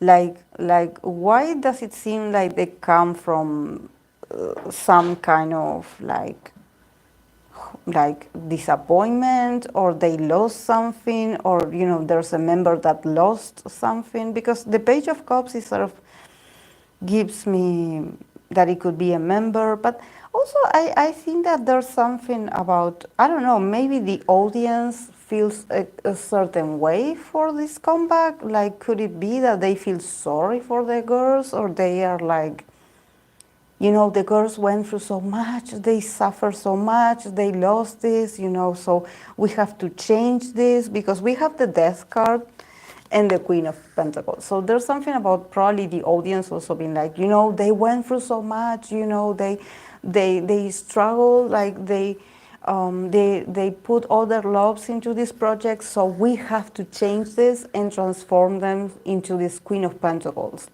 So I think that there's a huge change in the public. Like, the public is like, they want to take IVE from this place of sensitive women and to sort of position them like these queens, very stable, with this comeback, very successful. So it's like there has to be a change, instead of them fearing for the girls or for the girls' safety. I don't know, it seems like in the past they sort of see IVE as this very sensitive group, or this very sensitive or maybe vulnerable group that needs protection, because I don't know, maybe the audience feels like in the past they didn't have the protection that they deserve. So in here with the Death card, it's like with this comeback, there's some changes that are going to happen when it comes to IVE. This change of like, okay, there has to be a rebirth. We have to uplift the girls. We have to put them like this Queen of Pentacles that they deserve. They are queens. They are not children. Like, they are not amateur. So there's something about them like I feel like there's people that are sorry for the girls. I don't know why. There seems to be a lot of emotions, probably seeing some girls just, feeling very emotional. I don't know, maybe the concept also it has elements of nostalgia or something like that. And the audience is like, no, we cannot have the girls like this. We have to make them this very stable Queen of Pentacles because they deserve it. They have been working very hard, so we have to upgrade them. Sort of like giving them more money, giving them more wings. I don't know, but they want the girls to be to achieve this more mature success. To give them some mature. And probably also the company, maybe the company also wants the girls to stop, like sort of having this very romantic, this view of them being this very romanticized kind of girls, and more like entering them into this concept of strong women, like independent and also of a lot of value. But yeah, change is coming. Change is coming. Maybe Ray's show was not very successful as they expected, and that collaboration also. Fan must worry that will not be the successful in number. I noticed that all four Gen comeback reading are like that. People worried and please feeling bad for them. The only actual positive one recently has been a mix. Yeah, what's going on with the audience?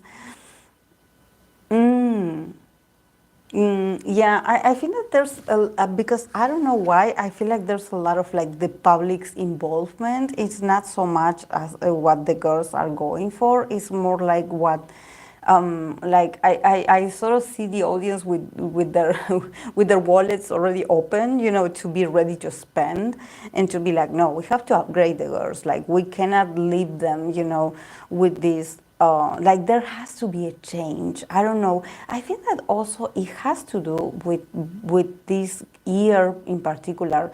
There's a lot of girl groups. There's a lot of girl groups. There's a lot of new groups. So probably the fans, maybe also the audience is like, we cannot let them just hang out, being passed or being surpassed or being beaten or being like, people compare them to these new groups because they are queens, they are this. Like we cannot let them, being sort of considered in the same circle as the new groups, So there's a lot of also women energy. So probably like the audience and maybe also the CEOs and the people that manages these girls are like, we have to differentiate them from this whole new wave of other girl groups. And we have, the Nine of Cups, that it says emotional stability, also winning something. And we have the Eight of Swords, that this is why I think that honestly there's a bittersweet feeling. I definitely do get it, because I think that the girls are very limited. Like, even though there's moments of satisfaction, there's also moments of like, just like they could get, like, yeah, Eight of Swords and also Five of Swords. There's a lot of competition, but I think that there's also, with the swords, I think that probably the girls could show a very, positive side, but also there's a lot of stress here already. So the girls had been battling against something. I don't know if it's criticism, or I don't know if it's that, that there seems to be always something new online, that is sort of like makes them feel worried, like, okay, what if now it's us? Like everyone has been, has been having issues, people are not satisfied. I think that the audience definitely is not satisfied with certain concepts. So the girls are like, oh, we hope it's not us this time, But yeah, I think that the competition probably is going to get a bit nasty online. But the girls are going to get this sort of level up. The girls are going to get it. There's going to be a transformation. They are going to be seen more mature. They are going to be like I don't think they're going to get dragged, even though they fear it. They fear it, but they're very loved. I do get the vibe that they're very loved. They are like they have a great, either they have a great team or they have a great fan base. It's like they don't mess with others. And also probably the fan is very organized. The fandom is very organized. They are like, okay, let's stay out of the drama, but let's focus on the girls.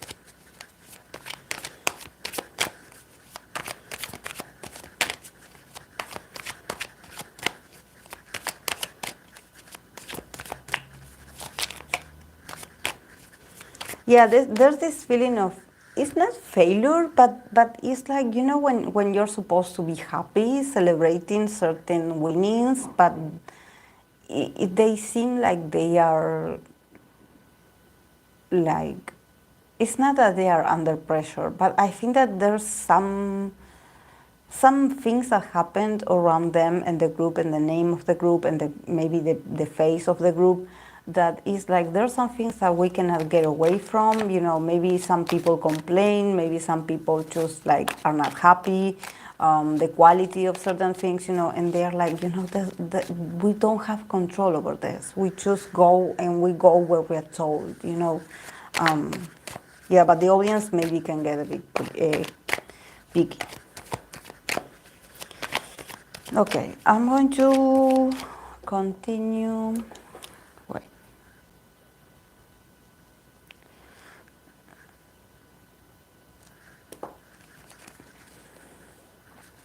I'm going to continue with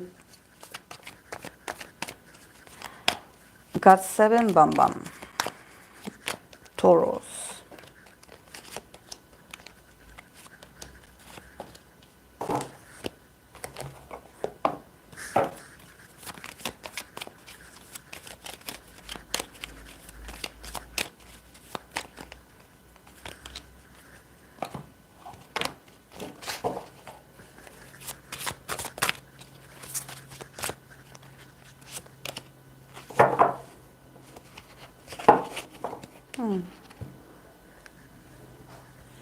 Okay. We start with the Queen of Cups, Six of Cups, Two of Swords, Four of Pentacles. Then from the other decks, we have the Wall card and we have Temperance. So I think that this year is going to be very, like, like he's going to be okay. He's going to be okay. I think that there's this feeling of, expansion for Bambam. I don't see many issues. Like, I see him doing okay.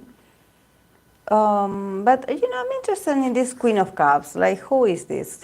Because it started as the first card, and she also comes with the Six of Cups. So I wonder, like, is this some high school girlfriend, former girlfriend, like someone from the past, someone that he loves very much, that it sort of makes him feel a bit nostalgic.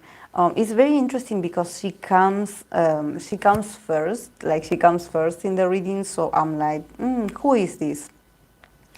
Who is this?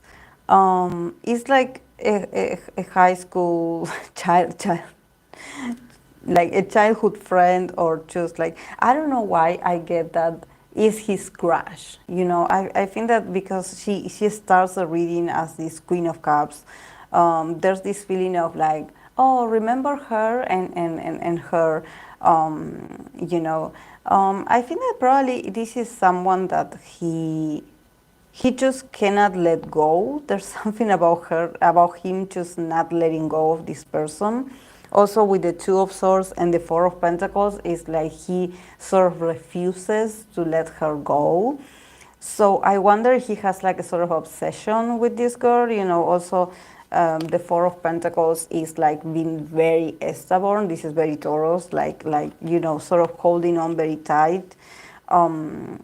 or actually not holding on very tight, but probably this is, if this is like a crush, he probably talks about her a lot, and I think that is this woman if is going to get mentioned again.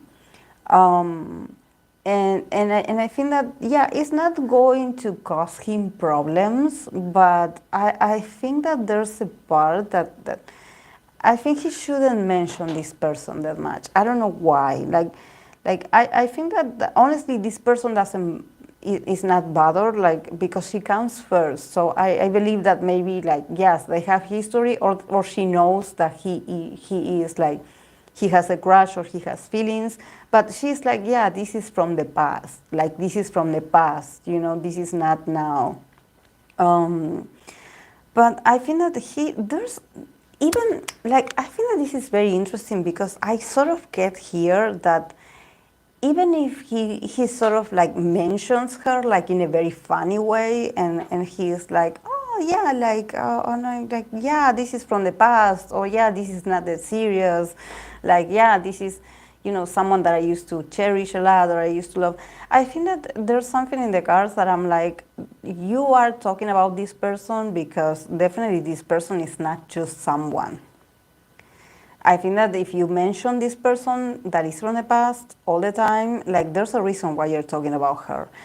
And I think that there's a part of him that probably has to do with a childhood friend or someone, or someone that he met when he was very young, that he's fixated with this person. So I wonder if he's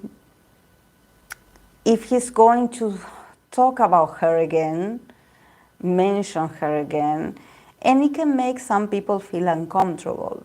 I'm going to pay attention to what he says, because this is something that I get for Bambam, and this is something that I always get for him, is that definitely he should watch out what he says in front of a camera. I think that the cards in here are all very innocent. So the Six of Cups is also, very innocent. I think that whatever he says, he doesn't say it like to make some people angry. But I think that there's a reason why he always talks about this person. Either he loves this person, like this is his real crush. Like, this is his real crush. This is not someone that he's making up, just to get views. But I think that people are like a bit annoyed. It's like, again, you're talking about this person, like, why don't you let her go? Like, she's not interested in you.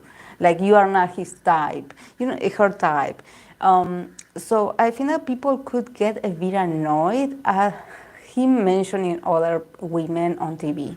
So I don't see backlash. I don't see him get into trouble. But I remember that I read for him a few months ago or last year, and I said something that when he does these shows, when he has on his YouTube channel or wherever he is invited, I think that he should be careful about who he mentions, because these people seem very important, and like, I don't know if maybe is the fan base that is very sensitive, or like, why are you talking about her again? Why are you naming her again? It's like, what is the purpose of you always talking about this? Like like people are like a bit sensitive, even for him, it's maybe something that he cherished, and that he just feels like it's spontaneous for me to talk about this. Like, actually, I say it because, this is how I feel. But I think that probably the audience doesn't see it like that. And they are like, why are you always talking about this? Like, we are tired. We are tired of listening to you talking about this woman. Like, this is not cute. She doesn't know who you are. And I think that also, it could be because we start with her, and this Six of Cups, and she's sort of like turning her back to everything that he feels. It seems like he remembers her, but he doesn't like he remembers her, but she doesn't remember him. It's like, this was a long time ago, and she's like, she's a queen. She's like busy. I don't know. She's popular. I don't know. Maybe she's older in another stage in her life. But I think that maybe people sees it, you know, with the Two of Swords, there's like a lot of ambiguity. So it's like, why are you always talking about women? Or the women that you love, or the women that you have crushes on. So I don't know if maybe the audience gets very sensitive about Bambam, about whatever Bambam says. Because I feel like there's this, you know, and he's also very insistent. I think that he also doesn't see that the audience is still very annoyed. I don't know if they are annoyed by him, or if there's something about his personality that they are like, you know, we don't like this that you do. I feel like it's personal, and I think that this had happened before, and it can happen again. But yeah, the wall card, you know, also ascension, you know, and also the temperance that it says protection, like he's going to be okay, like he's going to be a very, you know, he is protected, you know, with the card hero protection, definitely. I think that the guy, he doesn't mean, like, he's not, he doesn't have bad intentions, but definitely I think that with the wall card, maybe he should, you know, instead of just doing shows in Korea, maybe he should expand a bit his audience, you know, and not just, he should expand his horizons. You know, there's something about the format of what he's doing that it feels like it's stuck. You know, it's like, but I don't know, you know, because asking a Taurus person to leave their house, you know, the comfort of their home, and I don't know, go and travel and do interviews, I don't know, overseas. I don't know, maybe he's up for this. I know he's a moon in Gemini, so he can do it. But the cards, you know, the keyword is ascension. So it's like, you know, Bambam, like you did this format before. If there's some things that are going on or people are not buying what you're selling, you have to change the format. And maybe, you know, go bigger, go somewhere else where you're really wanted. Because there's some judgment in here. I don't know. I think that also for him is a bit weird too. He doesn't understand the feedback that he gets. You know, he also doesn't understand. I think that he's trying to be a better communicator. He's trying to communicate better, but I think that probably the audience is not interested in listening to him, except the fans. Of course, the fans definitely follow him, but I don't know. Maybe the audience have their, you know, they are still stuck on something.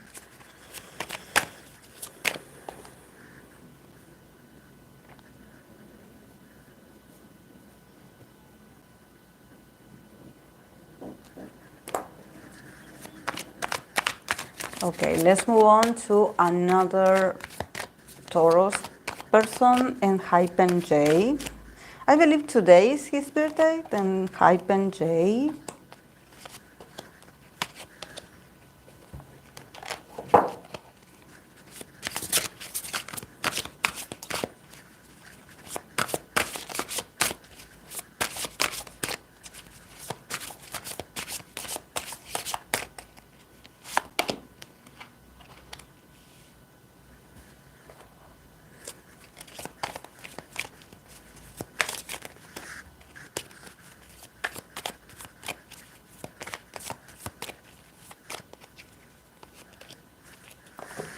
Okay, for Hypen J, we start with the star card, Five of Swords, the Chariot in reverse, Ten of Cups, the High Priestess, and another one that got the Six of Cups. So what is going on with these Taurus people in the past? And also, you know that I had been like sort of putting all the cards like, you know, upwards, and this one came up in reverse. Like I checked all the cards, this one, you know, came up in reverse. So I think that Jay definitely, like, there's something like I'm sorry for the ones that are fans of Jay, but I think that this year it can be challenging for Jay. I don't know where he comes from, but it seems like there's some teachings that he has to learn about him not getting what he wants. I sort of get it, like him. Also, the chariot in reverse is like, he cannot advance. There's a sense of he cannot advance, he cannot move on, even though he wants to. But also at the end he got the 10 of cups. So I think that the card is like, if he's having some troubles with things or just having some arguments with people, instead of being stubborn and being like, okay, I'm right and everyone else is wrong, it's more like, the star card is like, you sort of knew what you were getting yourself into when you sign up for this. The star card also, he's an idol, so probably, it has to do with the stardom. Probably he has some issues, and he's going to have some issues with being a star. Maybe he's not happy. He's not, I feel like he feels like he's not getting what he wants, or he's not advancing as fast as he would like. And I think that he resents a bit the fame. I think that he resents the fame a lot. And honestly, I think that there are moments where he wants to go back home. I don't know where his home is, but there's something like, I don't want to do this anymore. Like, I'm tired. Because I don't know, I don't know how his relationship with not with the fans, but with the maybe with people online or with communities or just people comments, it seems like he's always on the defensive, or there's always some people criticizing him and the way he is, and he's like, like, I'm tired of you telling me that I shouldn't be like this, or that I should be grateful for what I have. Like, this is me, this is who I am. Like, and I think that probably he's also like about the concept, there's something about him, really, I feel like, we should do something different. I don't like this. I feel like, we are not advancing. You are not giving me that many lines. You are not giving me what I want. He's not satisfied. He's not satisfied. And probably he's been asked to change a lot, or to adapt a lot. But I think that he's very rebellious as well, because at the end he has the 10 of cups. So the 10 of cups, it means that at the end he's going to, I think that he will sort of slow down his expectations because of his community, and maybe because of the fans. Maybe the fans will sort of show, the fans and people around him, maybe also his, sorry guys, I'm back. Also, the people from the group, the members, the people around him, his own family, I think that probably he feels very lonely, and I feel like they don't let him advance the way he wants to. And this is a big issue for him. This is a big issue. Because it seems like whatever he says is a no. No, no, no. Whatever you sort of want to promote, like, no, this is not good. An idea that you have, no, this is not good. Like, I want to do this for me, no, you shouldn't. So, I think that he's very stubborn also, but at the end, he's going to stop complaining and adapt. This is the reality. Because wherever he wants to go, he cannot go. He cannot go. He just has to stay upset or stay mad. But this is what you've chosen. And also, the 10 of Cups sort of lets you know that where you are not bad. You are not in bad conditions. You are not in despair. You are just being a bit prideful.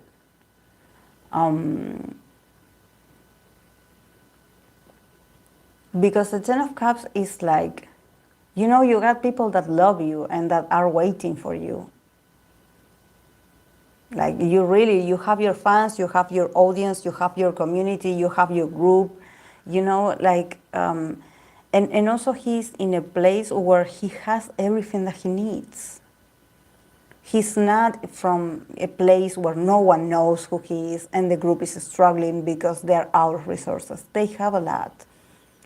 So instead of him thinking like, oh, they're not giving me what I want, think about the success of the group and be more grateful, probably.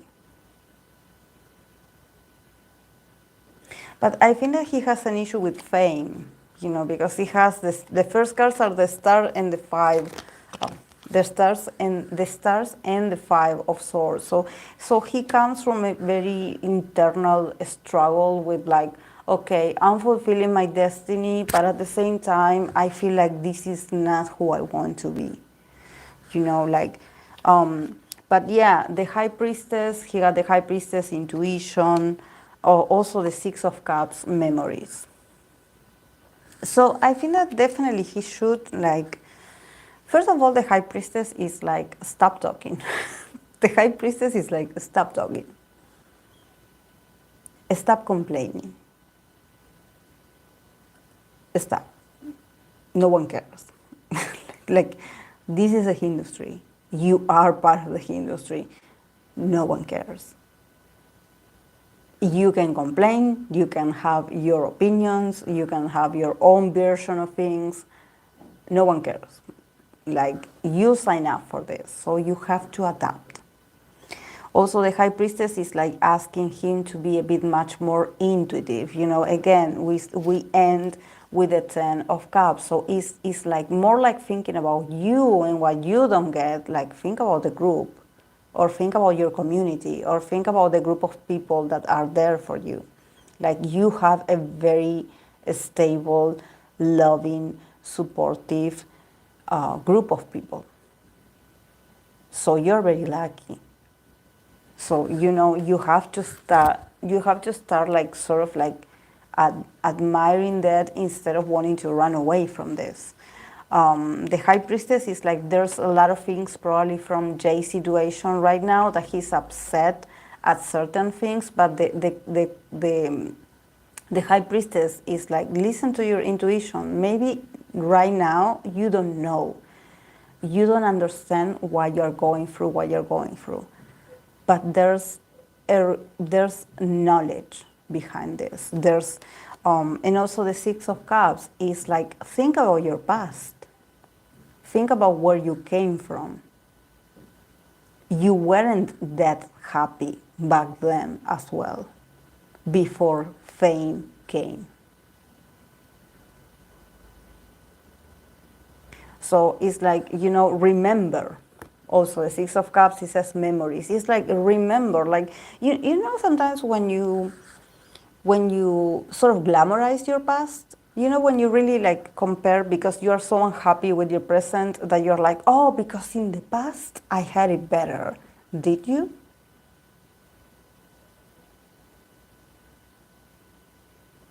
Did you have it better?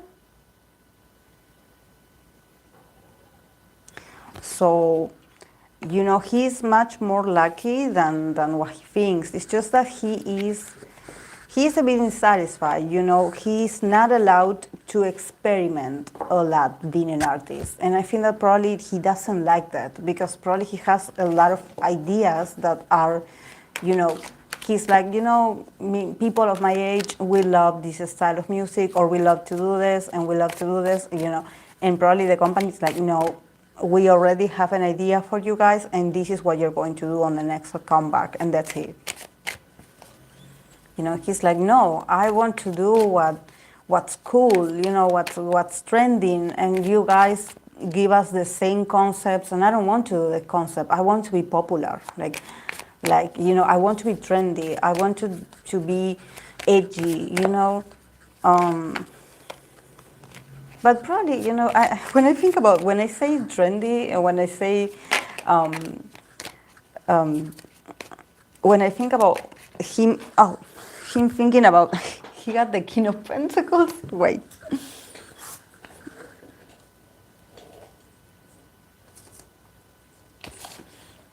Sorry. This is J energy. Sorry, guys. This is J energy. This is J energy. He's like, give me more money. Make me look good. Make me look like I'm a prize. Make me look like a boss. And this is what I wanted to say before I drop this card. Is like, I think that whenever I read for, well, he wants a more mature concept, and I think that when I think about probably Jay wanting something more edgier, that it has to do more with how he's living his life, or maybe what he knows about his friends, how they're living their lives and their youth. I think that he's like, I'm tired of the fantasy fairy tales concept. I don't want a vampire concept. Like, stop giving me a fairy tale concept. We are grown people. Like I want something edgier. Like, don't give me those fairy tale kind of like fantastical kind of concept.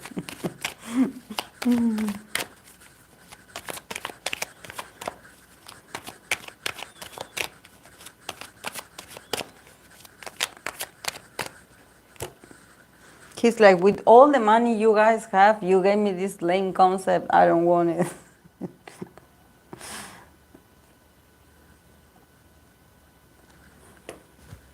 Okay, let's move on to another Taurus. Man, Baekhyun. Oh, Baekhyun. Okay. Okay, Baekhyun is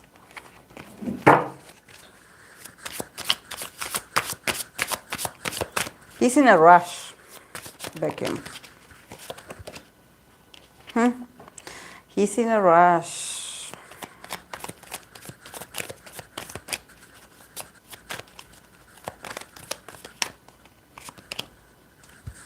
Another one that he got the world. It's like, come on, they're closing cycles. They want to expand. Okay. He got the world card twice. Oh, look at this. Okay, for Baekhyun, the world,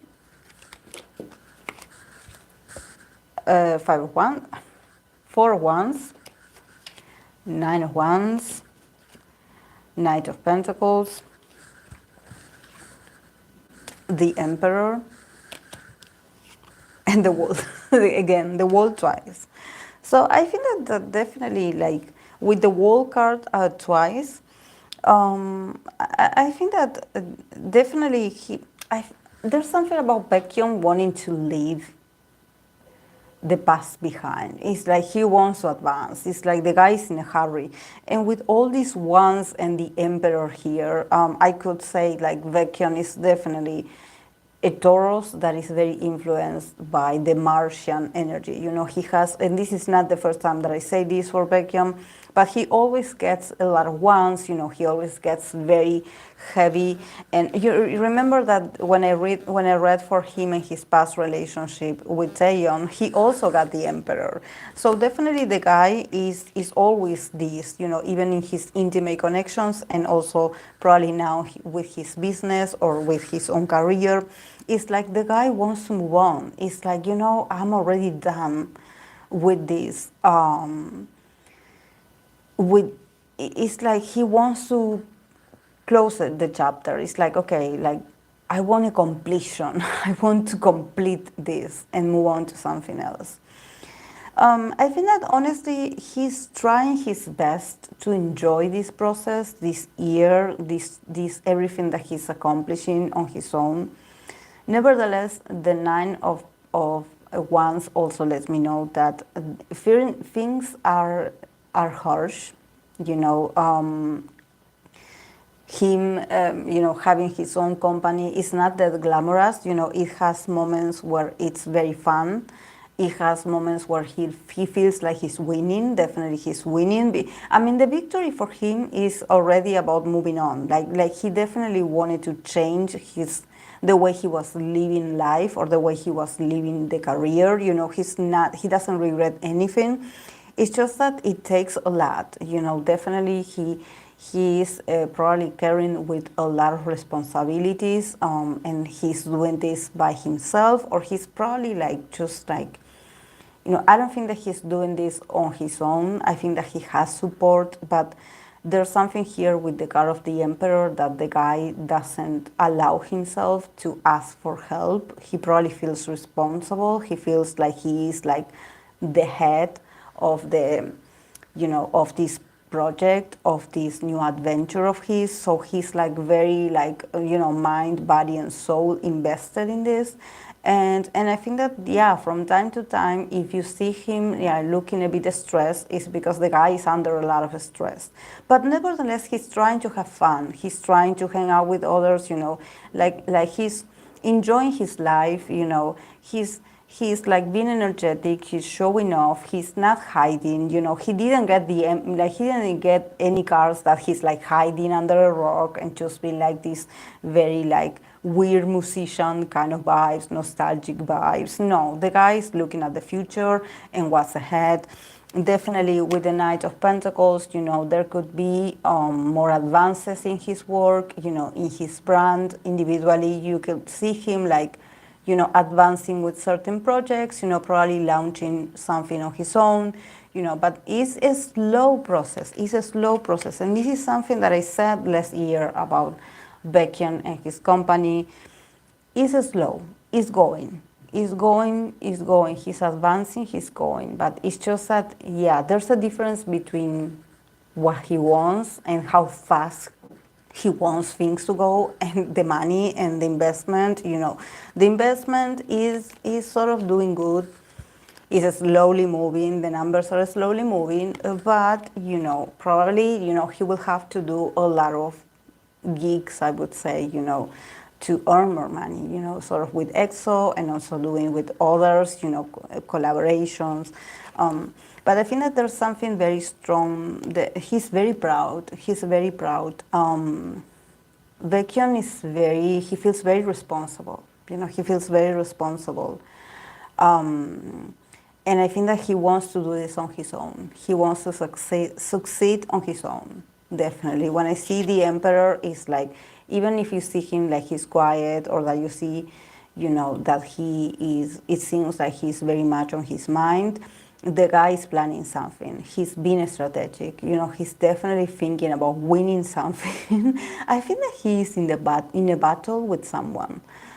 With the Emperor, I think that he's sort of like, he wants to win someone. He wants to go. It's not that he's against someone, but I think that he's sort of being strategic, and he's waiting for someone to fall, and he's like looking, he's waiting to see what happens.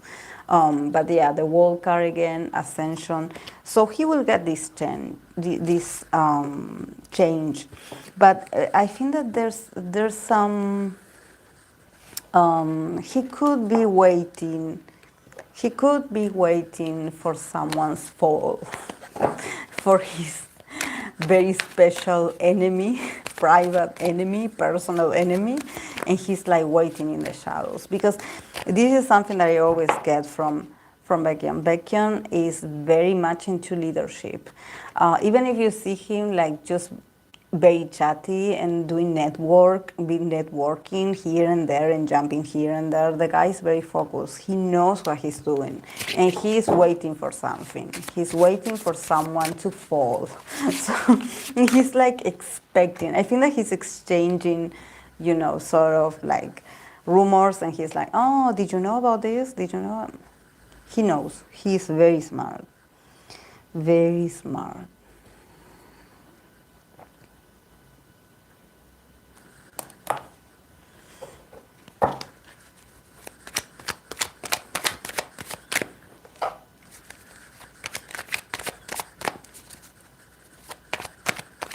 Okay, let's continue with Jennie and Zico collaboration.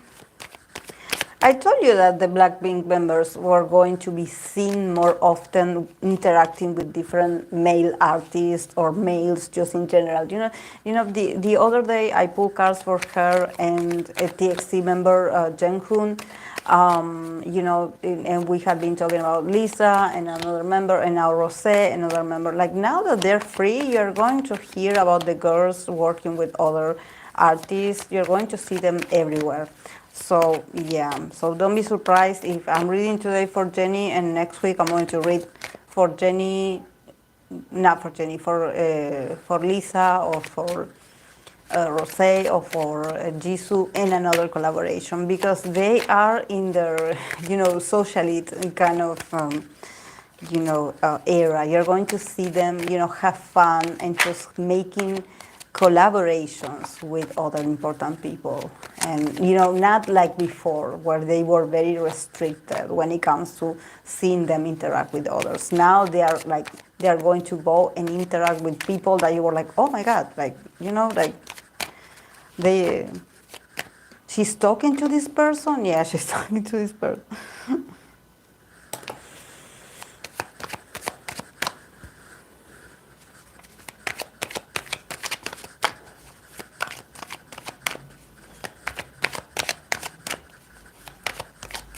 I'm going to put some cards to see how they view each other, and then the collaboration, how it's going to go. Okay. Okay. Jennie, Zico, the collab.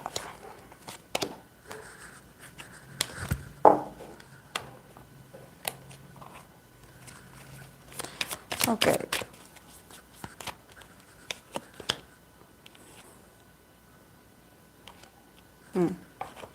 Okay. Starting from Jennie's perspective, we have the Eight of Swords, the Magician, and the Star card. Very, very good. From Zico's side, we have the Three of Cups, the Two of Wands, and the Justice. And the collaboration as an overall, we have the Three of Wands, so I wouldn't be surprised if they collaborate more, like do something else apart from this, because they are seeing the potential in this. Nine of Pentacles, Two of Pentacles, and King of Swords. This King of Swords, I get that someone is jealous. Someone that is not these people involved. There's someone that is watching this and is jealous. Okay, from Jennie's perspective, I find it very liberating, like finally, because Jennie usually got the Eight of Swords. She gets the Eight of Swords a lot, so it means that she hasn't been allowed to express herself fully, and when I see the Eight of Swords, and then I see the Magician, and I see the Star, definitely I can see that finally she's getting rid of this Eight of Swords imprisonment. Definitely she's setting herself free mentally, she's letting out her ideas, her enthusiasm, her charisma, her one-woman show. She's definitely setting herself free and her potential free, and she's enjoying the process. And also, she's feeling like she's enjoying being the star that she is. I mean, she doesn't have to do much except, sort of show her attributes. I think that Jennie is a star, and definitely whatever she does is going to be very well received. Also, she has a lot of potential as an entertainer. She's very adaptable. I think that she's not shy at all. She's not that mysterious person like everyone wanted her to be in the past. This maybe was like why she was so restricted, to not say much, to not move much. Yeah, don't interact with these people, don't talk to this group, don't talk to this member, and I think that Jennie had always been rebellious in that sense. I think that she has a lot of friends from the industry. She obviously talks to other artists, but now it's showtime. Finally, for Jennie, it's showtime. So definitely this year is going to be very much about her showing herself, showing what she can do. And I think that in this collaboration with Zico, Definitely she sees, like, he probably introduced the idea for like for her in her mind. He sort of was the one that was like, let's do this. And I believe that at first she was a bit hesitant. She was like, I don't know if I can do this. I don't know, are you sure? And I think that yeah, that he sort of was like very encouraging, like sort of reminding her of her power and who she is, sort of reminding her, like, why are you so in a lockdown? Like, why are you protecting yourself that much? Come out and play. Come out and show what you got, when it comes to creation. Do you want to create? Let's create. I think that from his side, definitely with the Three of Cups, see a lot of willingness to collaborate. They probably know they are friends. They have a connection prior. I think that they are friends with others, and this person sort of introduced them to each other. But they are friends, definitely. They have this connection, at least from Zico's perspective. He sort of sees her like a little sister, And in this case, I don't want, like, it's not, oh, they're like siblings energy. No, this is people working. Definitely, Zico is not a child. He's a man. He's a busy man. But he sees the potential in this collaboration. And I think that he had been insisting to Jennie to work together for a while. And I think that now, finally, that she's free, that she's out, he's like, let's make justice. Let's create justice for your career. Let's do music together. So definitely, I think that he comes into this collaboration to sort of bring balance to Jennie and sort of being like, come on, let's do this. Let's do this. You can trust me. Let's do this. I already have envisioned what I want to create with you. He probably had this in the draft. He sort of had this in his mind for a very long time, because there's something with these ones that I think that Zico has a lot of ideas, or sort of stored. Like, he has a lot of ideas, and he probably has, like, he already dreams of the person who he's going to perform this with, and he's like, this that I created is for me to work with this person. And I think that now he's also, with the justice, he also is in a very, in a very fair place, in his career, where he can take command of what he wants to do. It's like he also doesn't respond to anyone but himself. And he's like, you and I, we have something pending to do. Let's go and work.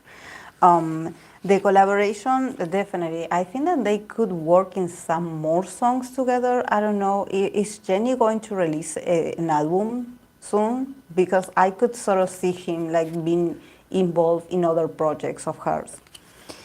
The nine of Pentacles, like, is going to be very successful. Both of them are going to shine. I think that what people are going to like about this collaboration is that this is not just one of these ones being like the main act, and the other one is like, yeah, like, I'm supporting them, or no one knows who I am. I think that in this case, both of them shine individually, and probably they are very respected, and they are very, like, they are very independent people. I think that and they are very selective. I think that this is something that, when I don't know much about Zico, I don't know what about Jennie. I think that I'm happy to see that she's liberating herself. She's feeling like much more happier. And with the Nine of Pentacles, I think that they are people, Zico and Jennie, they are people that actually they don't need to collaborate with the others, because on themselves they are just like, Zico and Jennie on her side is like, they are names that people know, just whatever they do, just people know that they are aces, or people know that they are like their own bosses, or their own, they don't need others to shine. So it's like these two people that they don't need each other. Actually, they work on something and they make something great. So there's something very, like, I would say, like, they are powerful because they are very individualistic, or there's something about their fame that is very image center. It's like, you know who Jennie is and you know who Zico is, and they usually like, yeah, they make collaborations, but it's like, it's very selective. This is what I want to say. Very exclusive. You know, they don't do with a lot of people, and it's hard to access to them also. I sense that you have to have a lot of money to hang out with them. I don't I don't know why, but I get a lot of a lot of money here. But yeah, with the Two of Pentacles, I think that it's going to do great, but also I think that probably the audience, I don't know, I think that the audience will be a bit like, oh yeah, this was great, and then they're going to move on from it, because I think that the audience doesn't even know what they want. You know, it's like they respect and celebrate the artist, but then they will be like, oh yeah, the collaboration, yeah, it was great, but yeah, I don't know, I will move on to the next. So also the audience is not very focused, but they themselves, they already feel like this is like very good for them. So this is why when I see the Nine of Pentacles, I'm like, they don't care about the numbers. They don't care about like, oh, you know, if they just want to do them for themselves, to shine themselves, you know. But yeah, probably the audience will have, they're like, yeah, this was great, but you know, I expected something else. I don't know. But yeah, with the king with the King of Swords, it says intellect. So I wonder who this King of Swords is. I wonder who this King of Swords is. Not again having a King of Swords here in a Jennie reading, but this could be someone that on the internet could say something funny about these two releasing, you know, sort of trying to promote them, and actually like saying something a bit like, and people being like, why did you say that? Why did you comment this? Why did you post this? You know, are you sort of shading them? You know, because I think that this King of Swords sort of comes up to sort of assert their dominion and being like, don't forget about me. I also exist. So either he wants to get recognition, he wants to get recognized, he wants to be like included in the conversation, or he's just, I don't know why I get jealousy vibes. I get like petty vibes, like yeah, this is great, but I'm greater. So yeah, also pay attention to messages, encrypted messages and shading.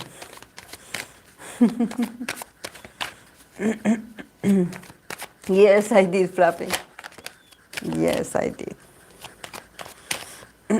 Remember, we had that era when we were so little people in here. We were so few, but we had that. We had that. Thank God I have that live stream recorded. That is, that was so epic. Remember, that was so epic. The other day I was rewatching it and I saw, like, I think that the funniest thing about my live streams is, for me, is to watch the comment section and the combos that we had, because it's like, yeah, I'm pulling the cards, but also I love the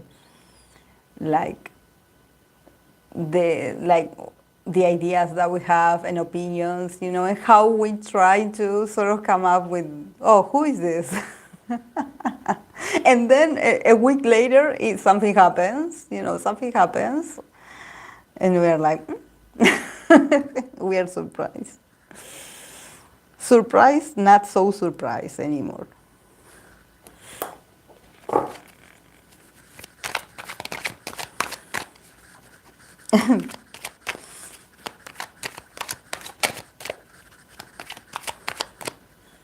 Okay, I'm going to continue with another Taurus idol, NCT Jeno.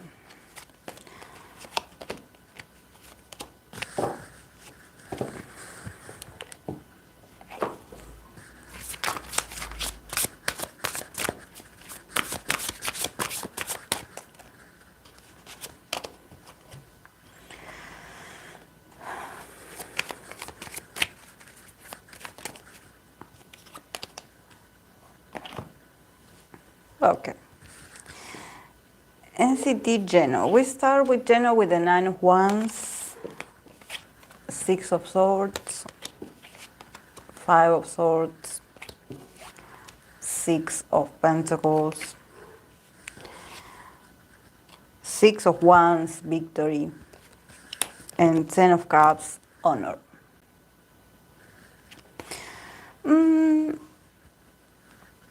What is it with these Taurus idols and their need to fight people? Like I think that definitely Jeno also, just like when I read for Jay, Jeno also feels like he also is against something, you know, and I think that Jeno is also the kind of guy that he's also being put to timeout. You know, he's like the guy that probably, you know, when he gets upset, you know. And I think that he's the guy that you have to separate. You know, you have to take him to another room, something like that, because I feel like the guy is trying, starting with the Nine of Wands, you know, probably he's so tired, you know, he's exhausted, you know, he comes from a very 2023 that it had been challenging for him. Also, he's trying so hard to advance. Maybe he's trying to advance for more individual gigs, things about himself. And I think that he's not allowed, you know, and this I said already for Jeno, I think that there's a lot of, he could get more opportunities, but there's always something comes up and he's like, no, we cannot do this. We have to adjust this, your schedule, and you're not doing this because, I don't know, you have to take the place of someone else, or you have to do this, or you have to do this with the group, you know. So I think that Jeno is a bit tired. He's a bit annoyed. I think that he's a guy that he is like, he can, because he had been in the industry for a very long time, so he can sustain certain things, you know. But probably this year is also about him, you know, having arguments with people, maybe with some other members as well, you know, him feeling very annoyed.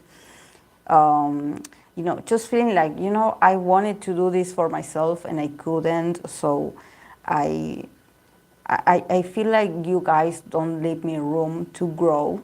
Also, I think that he probably feels very claustrophobic from time to time. I think that he definitely, even though he's a Taurus, I think that sometimes he wants a space for himself, or he wants to travel, he wants to get away.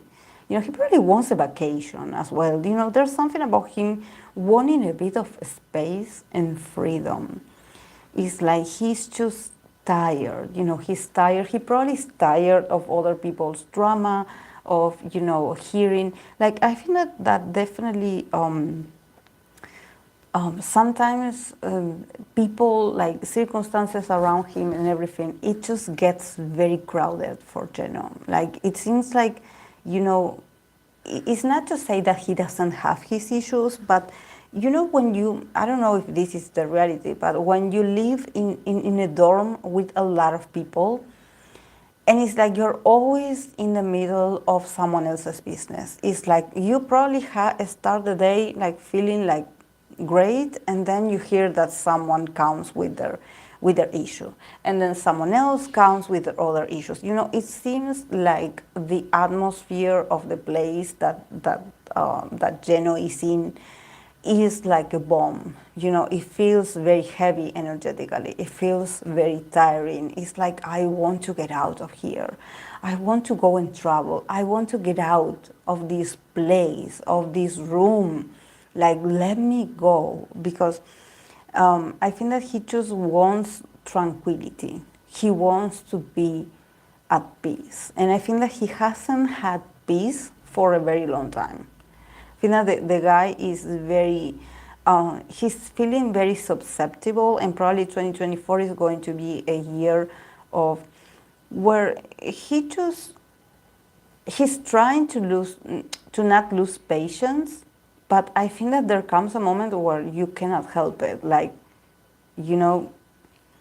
And also the Six of Pentacles is like him, you know, sort of asking,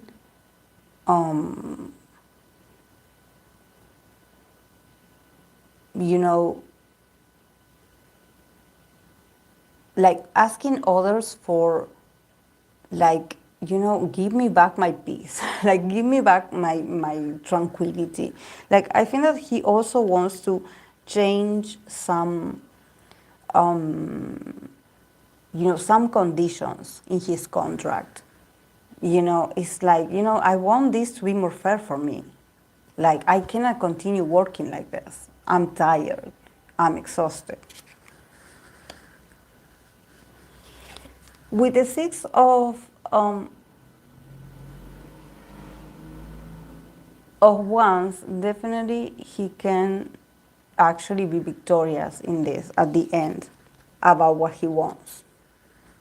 We know we have the Ten of Cups, that is honor. But I think that he's waiting for an apology. I don't know what, but I think that he's tried his best to be strong, you know, to not compromise his energy, but he's tired. He's tired. You know, I think that he's a guy that probably he doesn't ask for anything. Like he doesn't ask for anything for himself, but he's like tired. Like, give me something to work with because I cannot do this. I cannot do this.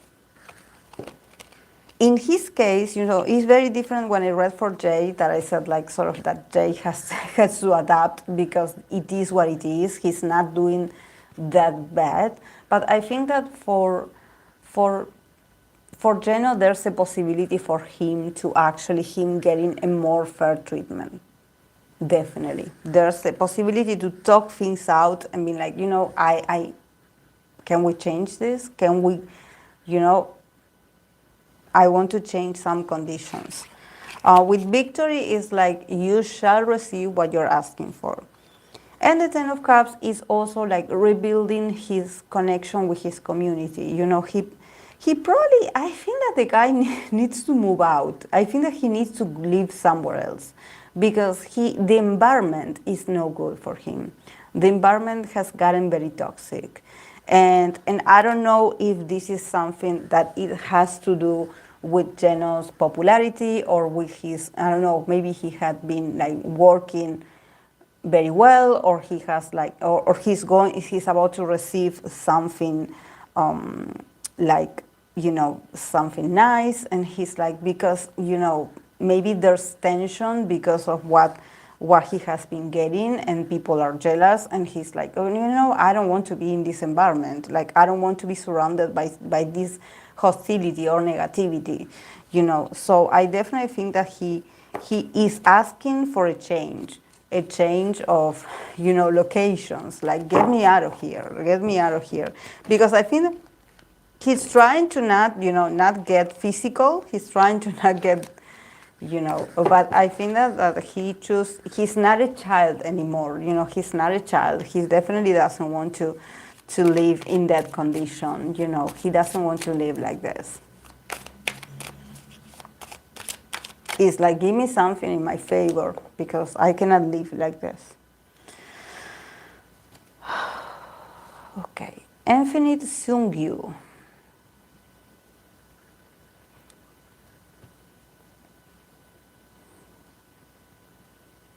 So many people.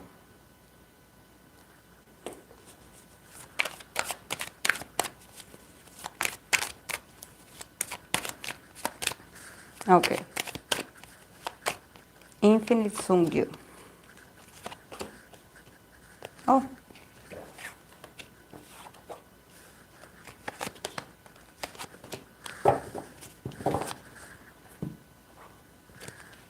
Another Taurus that he got the Four of Pentacles. So it seems like whatever he's going to win, he doesn't want to let it go. He's holding on very tight to it. Yeah. Poor guy, he doesn't have it easy. He doesn't have it easy, but it's going to do well, guys. It's going to do well. You're going to see an improvement. Definitely because of all the pentacles that I get here. I think that definitely there's going to be some productive change and it's going to do good. Okay, for Infinite Sungyu, we start with the Two of Pentacles, the Three of Swords, the Six of Wands, the Four of Pentacles. And we have from this other deck 10 of Pentacles, very successful. And we have Page of Pentacles, skill development. So yeah, I think that definitely he's slowly recovering from a headache. I think that definitely this guy, I think that he had been going through a lot of heartache, a lot of deceptions, a lot of worries, a lot of sorrow. I would say he is. It's not just like I'm worried. It's more like I'm sad. I'm sad because we are not advancing at the pace that I wanted us to advance. There's a lot of interruption. There's a lot of things, maybe when it comes to money, I have to adapt. I don't have that much to work with. I don't have that much resources. I'm trying to do my best. I'm sort of also trying to deal with the feeling of failure, and what it does to me. I think that he's sort of trying to, I think he's also acknowledging his own sadness and his own disappointment. I think that he probably for a very long time he tried to be like, oh yeah, I guess we will be okay as long as we have money and production. And this is why I get all these pentacles. I think that the guy has to sort of understand that yeah, disappointment is part of life, and probably like not try to get away from this as fast as possible, because it seems like he is someone that when he's going through a very challenging time, he gets very busy and he's trying to go from here to there and being like, okay, I can do this, I got this, and stay busy. And think that money and all these situations can sort of resolve some issues that I think that definitely he has to accept that that he is sad, and that there are some things that are disappointing, and that probably he had been dealing with a lot of trauma. He had been traumatized by the past, and probably, I think that there's something about him not having, it's not about not having money, but I think that he, or maybe, the group has been like, he has been taken away from stability for a very long time, from a very long periods of time, that when he gets the very little amount of stability, it's like he holds on very tight from it and he doesn't want to let go, he doesn't want to lose it. But there's also this extreme sadness, definitely with this Six of Wands and the Four of Pentacles. I see an advance in his endeavors. Definitely I see him winning something for himself. And I think that he will also start feeling a bit much more like happier. He probably can win something, because he will go from the instability of the Two of Pentacles to the Four of Wands. So I think that he could win something, or he could do some kind of business that is going to do very well. And that is going to give him this very strong sense of like, okay, I'm trusting myself again. Like I am victorious again, finally, like a good decision, something that came out right.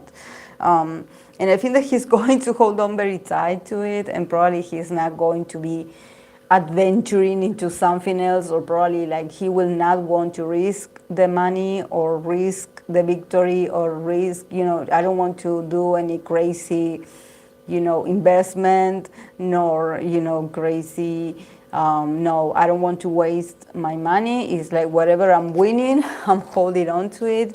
And if this is like a gig or a new opportunity individually, he's going to make sure to stay stable in, if it's like a place or if it's like a role, he's going to remain stable in that position. I don't know if he's going to work with others and he's like, okay, I'm working with this show and with these people, and I'm not moving from there. Like this is, this is my place. This is where I belong. This is where my schedule is.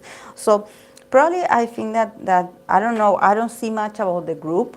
I think that this opportunity could be individual, could be for him only, him working with others that are not part of the group, but him being like, okay, this is my chance, because he's really looking for stability. He's really looking for, you know, I would say, for a kind of business or activity that has a sort of a schedule to give him a sort of like, he needs, I think that the guy definitely he has a business, but it's like he needs the routinary side job. He needs it. He needs to stay busy. He needs a schedule. He needs, he wants this. And I think he probably is going to have this. I don't think it's with Infinite, but this is going to mean a lot for him, because it's sort of going to center him. The guy just wants to be centered. It's like he doesn't want to be like every day, like just feeling like he doesn't have a purpose. He needs to sort of fulfill. He needs to have a schedule. He needs order in his lifestyle. He needs order. He needs a structure. He needs to be like, okay, from this hour to this hour, I have to go here and do this. He needs this. And I feel like he doesn't crave for much except to have this stability, to have a stable role somewhere, And I think that he had been struggling because it wasn't easy to obtain. It wasn't easy to get accepted, probably, probably feeling like you're not good enough, and that, that you have potential, but people don't take you seriously, and him being like, okay, I have to start over looking for new opportunities because nothing is coming. Then we have the Ten of Pentacles, that is wealth. So definitely he's going to build a new stability. And it's going to be successful, this new activity or gig or role. And yes, with the page of Pentacles, another Pentacle, it says skill development. So definitely the guy has to start over. I don't know if this role is going to sort of demand of him to learn other skills, but definitely he has to update what he knows. I think that it's not like, we know that the guy has been in the industry for a very long time, but the Page of Pentacles is like, you are an amateur again. So you have to learn the new ways, because there's a lot of things that you need to update. So get back to study a lot, and study, like, expand your talents. It's like you need to work on certain things about, I don't know if it's his appearance or if it's his character, his voice, I don't know, but he needs to learn new ways or improve the ones that he already has.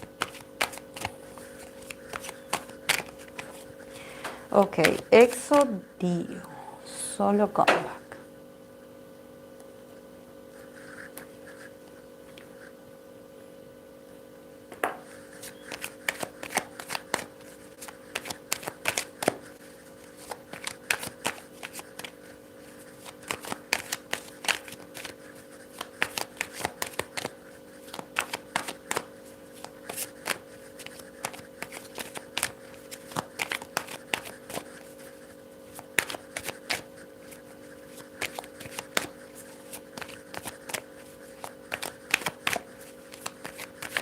Yeah, Taurus idols are going through it. Yeah, definitely. Sounds very heavy, very challenging. Very challenging. It's like the cards are like asking them to adapt, instead of like, okay, there's going to be something new in your favor. No, it's more like you have to adapt to whatever comes up. It's not like good news for now. It's like change your perception, because you're not going to get what you want yet. Okay. Exo Dio solo comeback.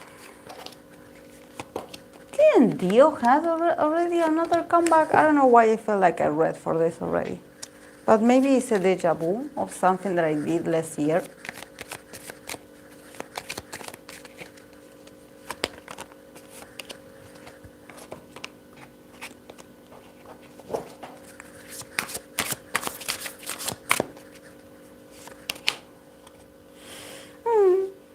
To do well. It's going to do well, but yeah. Very heavy energy as well. For Dio, for this solo comeback, Wheel of Fortune, Knight of Pentacles, the Devil, Five of Cups, and from the other cards we have Ace of Pentacles, so very successful, and also the Sun, good fortune. So yeah, I think that, yeah, definitely Dio is this member, this person that is really hard for me to read him, because it's like he goes through this sort of like, how can I say this? He goes through this like, oh yeah, I'm satisfied to, I'm not satisfied. So his mentality is very complex, I would say, because with the Wheel of Fortune and the Knight of Pentacles and the Devil, definitely I think that the guy is working at his pace. You know, he's like, you know, working, slowly going. He probably has invested a lot. But also, you know, he comes from, with the Wheel of Fortune, he's also like, his whole life is on movement right now. You know, there's a lot of, is he in his Saturn return? Because it seems like everything in his life is going through a lot of changes, and it feels like, you know, he's trying to remain stable in a very tumultuous scenario, I would say. You know, like I think that he has moments where he's trying to be very realistic and being like, okay, like I will work like I usually do, you know, I will do my routine like I usually do, like I will put my talents to work, like, you know, I know I'm a professional, I know how to do it, you know, I know how to do it. But then we have the Devil, so I think that, and the Five of Cups. So there's something about him, probably him ambitioning for more. There's a part of him that he's not entirely satisfied. It's like he probably, there's a part of him that he wants something more luxurious, and it's like, because he is slowly moving, it's like, you know, you cannot get luxurious now. You know, it's like, it is what it is. You know, it's not that the guy's just starting, but I feel like he probably, I don't know, he's a bit, he's going to be a bit disappointed. Although he's not going to say it, because with the devil here, he's definitely a very prideful guy, and he's very silent. You know, in these cards, it's like, but from time to time, you know, because this is a very Capricorn card as well, you know, the devil is a very Capricorn card. So I think that he has his ways, maybe the fans know, so try not to show, oh, naked people. But I think that he has his ways to show when he's not satisfied, or when he's like, it's like, I sort of wanted more of this.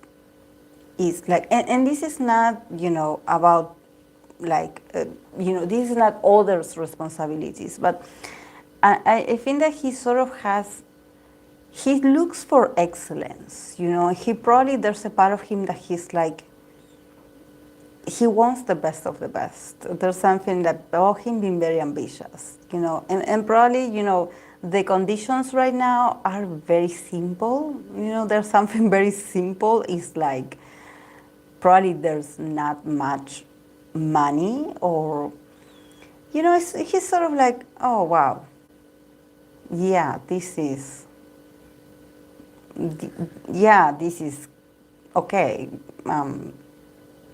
you know, like, like, and I think that there's something about him not saying much, but with his face showing that he's not satisfied. It's like, this doesn't represent the kind of artist that I am. Um, did he left SM, right?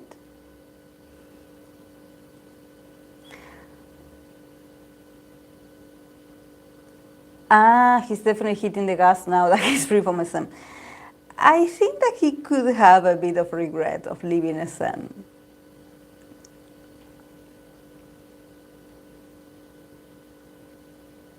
after this. I think that there's something about him probably. It's not that he misses SM, but he's like, oh,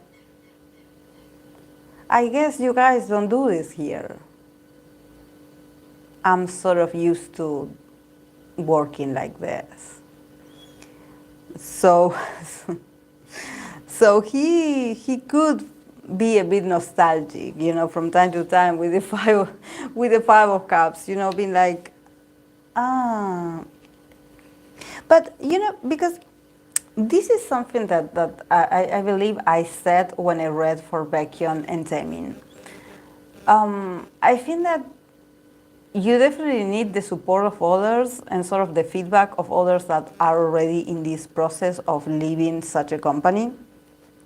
Because definitely the differences of you know, status, you are going to see it. You are going to see it. And I think that probably, you know, initially because you really want the change, he really wanted the change, he wanted out, he really wanted it. But it's like it doesn't hit you until you get to the practical matters or until you get to the, you know, it's like the guy prepared his voice, he prepared everything about him, his persona, he's like, okay, this is my work, I'm ready, here guys, this is yours. And maybe, you know, there's something about the execution that he's like, ah, you guys do it like this? You know, and it's this feeling of like, I didn't know you guys work like this. But yeah, yeah. Or probably, you know, also the devil is a sort of, is a person that has expectations, you know. He probably is like, it's not that he's prideful, but he's like, you know, I'm an artist, like you know, I'm not an amateur. But with the Ace of Pentacles, the keyword here is opportunity, so definitely he has, like, this comeback is going to do very well, nevertheless, and he has the card of the Sun, that says good fortune. So I think that he's going to do great. Probably, yeah, he's a bit dissatisfied with certain things. But I think that also it has to do because he is in this very delicate moment of transition. You know, things are moving, things are changing. He's a guy that also he's very slow to adapt. He's very slow to adapt. You know, I think that also the guy is very skillful. He's very famous. Like, definitely he has, you know, with the Pentacles, definitely the guy has the talent. You know, he's going somewhere with his talent. He has been working. It's not like the guy is lazy. He has it. But I think that there could be some, you know, some deals, some transactions, something about the way this is being managed that he's like, oh, you know, I'm not that satisfied. But it's going to do well. I think that definitely things are moving, and he is a bit lost, I would say. And there's a bit of an attachment, I would say also. There's a bit of an attachment. He has an attachment to the past, you know, or to certain things that now he's slowly realizing that things are not the same here, you know. And this is not to say like you know, SM was great, but definitely I think that he's slowly recognizing where he is.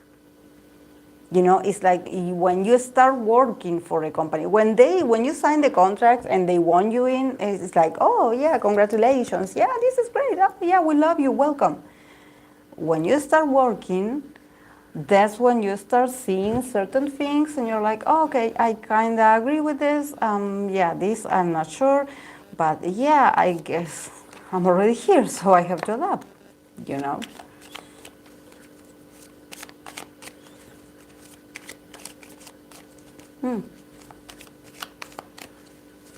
Yeah, definitely it's like reality is hitting him, you know, with these small details. It's like, oh, you know, can be dramatic also, guys, the sudden change, you know. And like I said, I get that the guy is going, you know, the guy is with all his willpower, he's trying to move on and advance, and just like he comes from, he's already moving. But, you know, Dio is also someone that he also has his things, you know. You have to have patience with him. He also has his conditions. He's like, no, I don't do things like this. No, I don't work like this. No. So I wouldn't say it's the company. I would say he also has certain, you know, he has his ways. So I think that for him to sort of experience this sort of insatisfaction, not saying it, but sort of frowning a bit, being like, really? This is what you're giving me? You know, like, I think that it has to do with him, actually. It's more his attitude, I would say. It's an attitude. It's an attitude.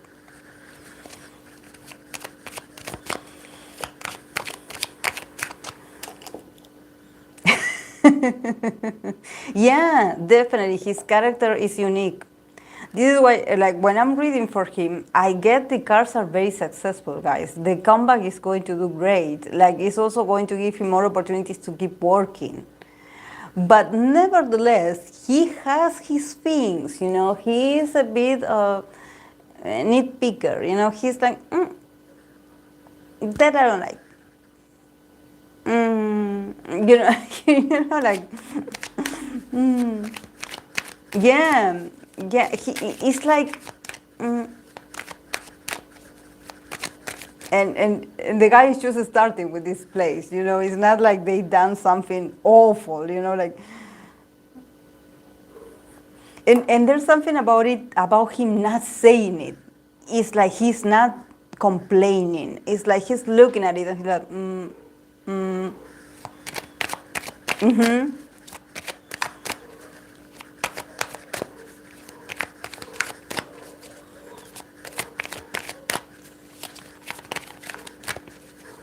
But he's going to do great. No, don't worry, guys. Don't worry. He's going to shine. They are not going to give him the, you know, low quality things. But probably he expected more.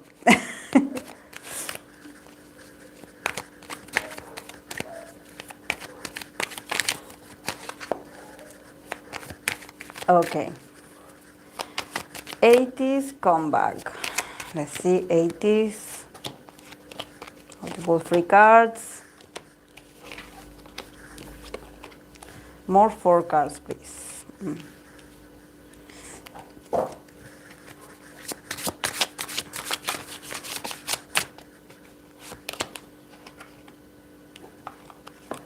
The world wants more out of Ateez.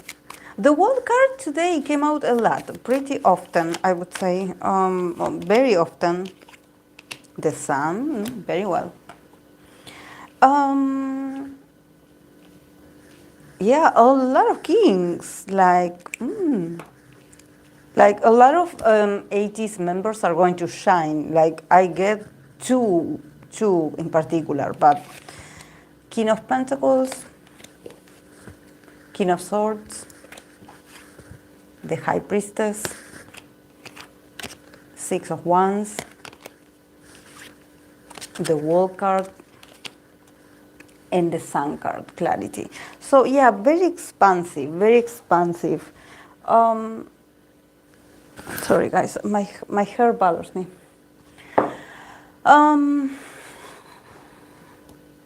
I think that definitely for Ateez comeback is going to do very well.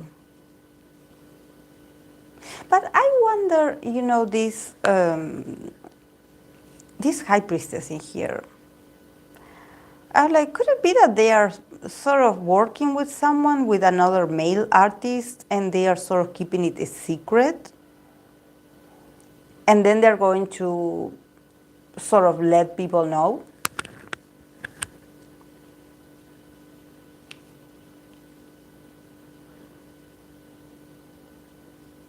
because I have these two kings in here, very powerful, very like very successful also, like very much invested. Like it could be the members, but also I think that it could be someone else.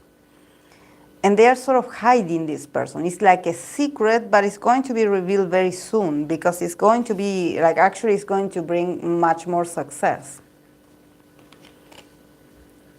And the world card here, it says success.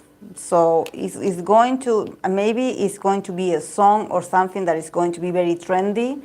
Maybe, I don't know, for them it's going to be summer very soon. So maybe it's going to be like a summer song and it's going to be very trendy, listened everywhere. So we are going to hear it everywhere.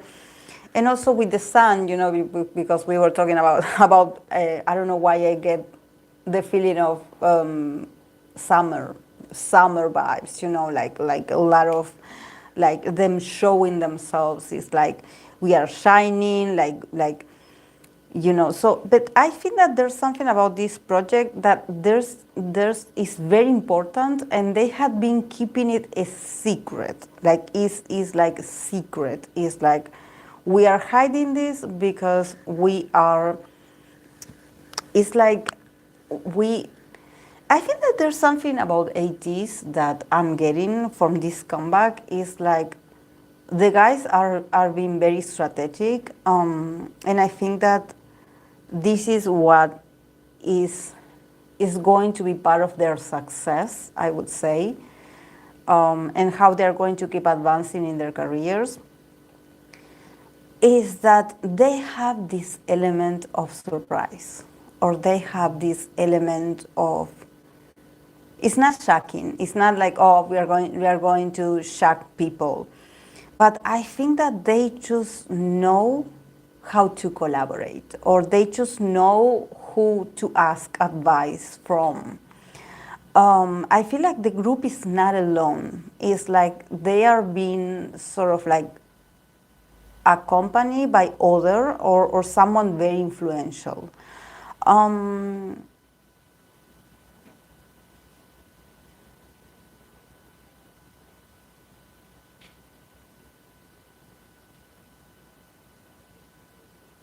Maybe it's a producer. It's like, you know, it's like going to be very successful, but it's also going to be very, you know, it's going to be very expansive. It's like it opens opportunities for everyone. And I think that there's something about inclusion as well. You know, when we have the world, the sun, it's like all of you come, like you can enjoy of this. Like, you know, there's, you, if you're a fan, if you're not a fan, you know, this is like worldwide, I would say. Like maybe different languages, like, you know, someone from a different, like someone with a different ethnicity, you know, singing.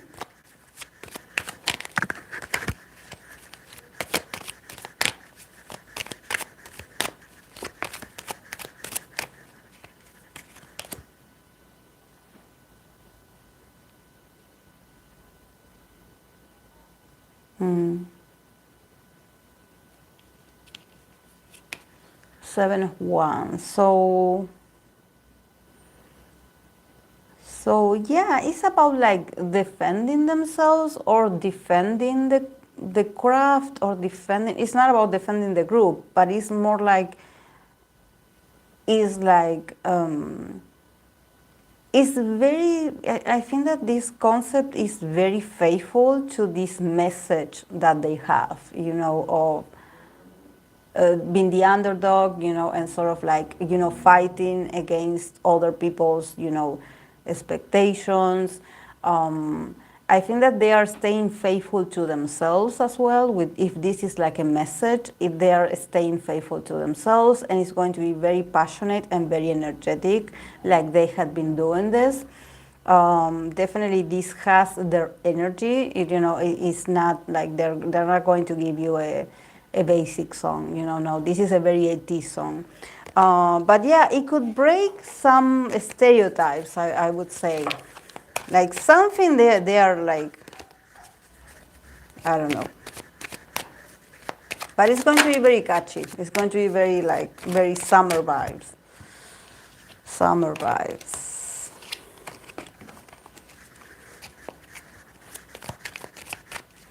Also, does someone know if Treasure Joshi is if he is a Taurus? Because I have a request for him, and I want to know if he's a Taurus member.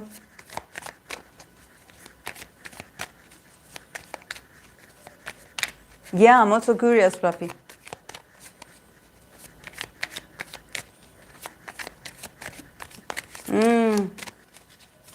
But yeah, very uplifting, very... he is? Okay, then I'm going to read for him. Because he was requested, and I didn't know. Okay.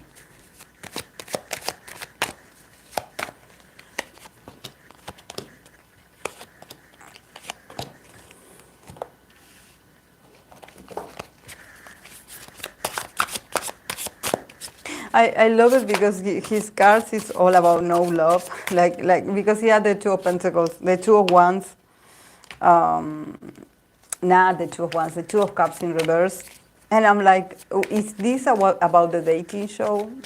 Is he going to get his car broken?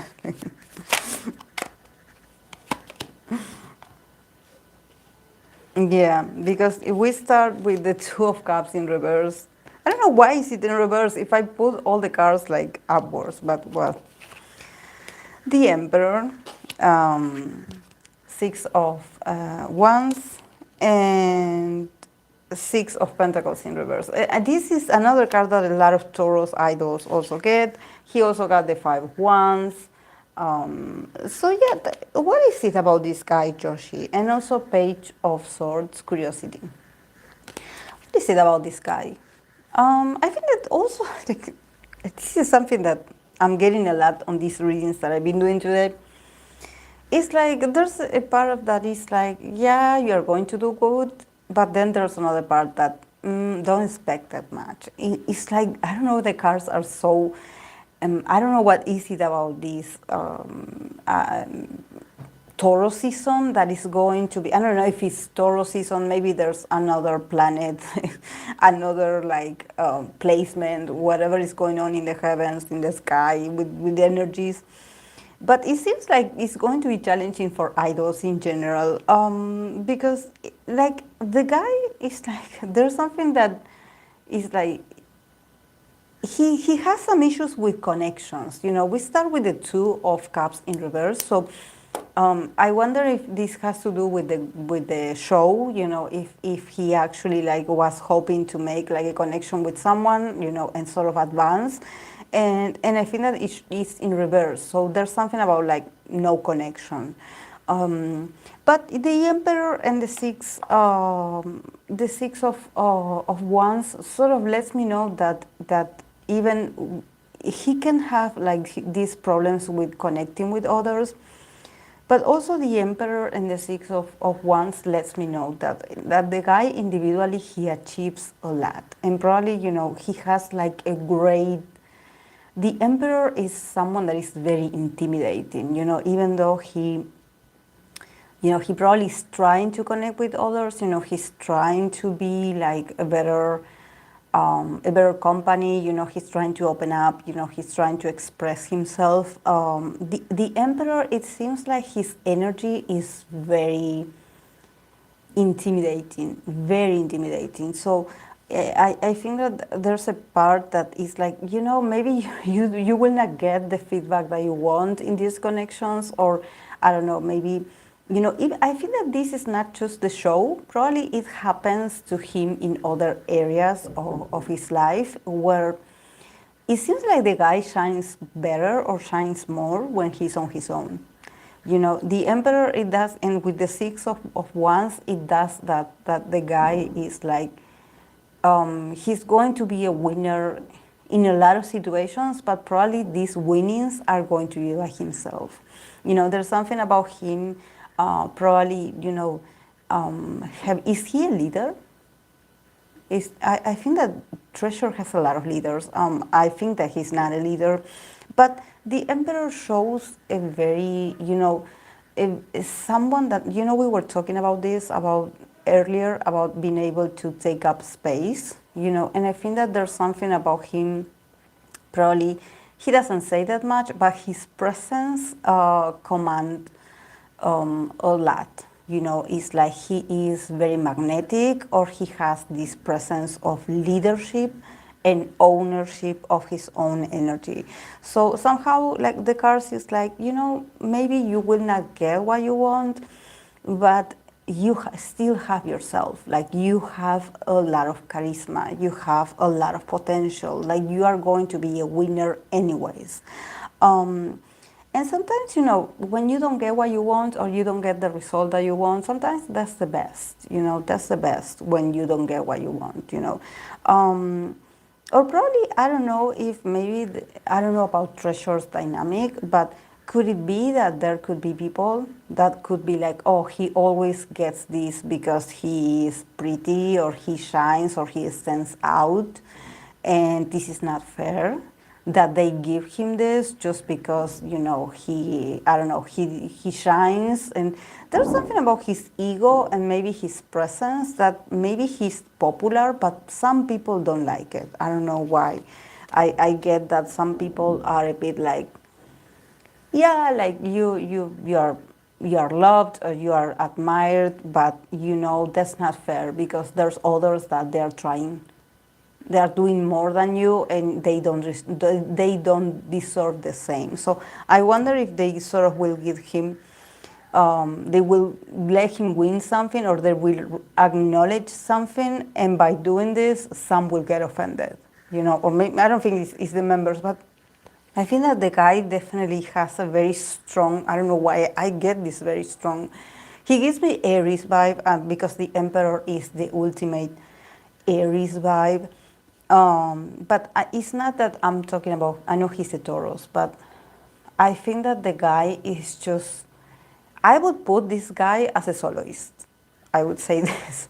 I would put him as a soloist because he is like, I don't remember exactly his face, but it's like when you concentrate on him, it's like he commands the room. It's like you cannot take your eyes away from him. And I think that this is much more than beauty. I think that it has to do with presence. It has to do with, he has a very silent, I would say, a very silent charisma, or just a very silent, I don't know, people respect him without him saying much. So I wonder if some people find that he shines too much, or that he gets, something. So I think that there's something with relationships, he probably, I don't know, he doesn't get that, he doesn't have like a lot of connections within the group or with others, because I sort of see him standing alone, but he is a very business oriented person, so he knows that, okay, yeah, this is what I do. I don't see him being emotional, I don't see him like being like, oh no, poor me. Like, no, the guy actually is. But see, again, the 5 of Wands, that it says, the keyword here is strife, trouble, test. See, the 5 of Wands. I see that there's people, like, it's not that they're plotting against him, but do you see how he's standing alone here? He's standing alone, and then everyone else is fighting him. It's like, just because of the way he is, it's like he gets the backlash, or he gets the hate, or he gets the criticism. It's like people like sort of focus their anger on him.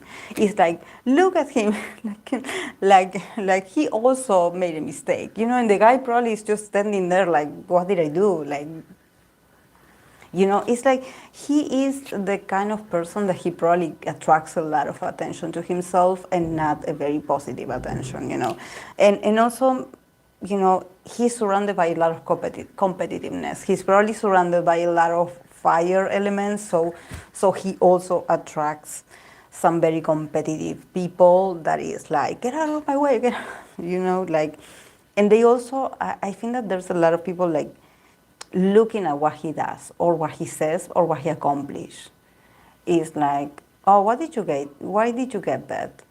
I didn't get that. Why did they give it to you? So and yeah, page of source, definitely the guy is very. I think that he's starting to acknowledge that he's starting to acknowledge that he's not that liked. That he's not that loved. I would say like there's some passive aggressiveness coming toward him. And him being like, interesting. Here the keyword says curiosity. So I think that probably this year is going to be a year where he starts to sort of like. I would say he starts to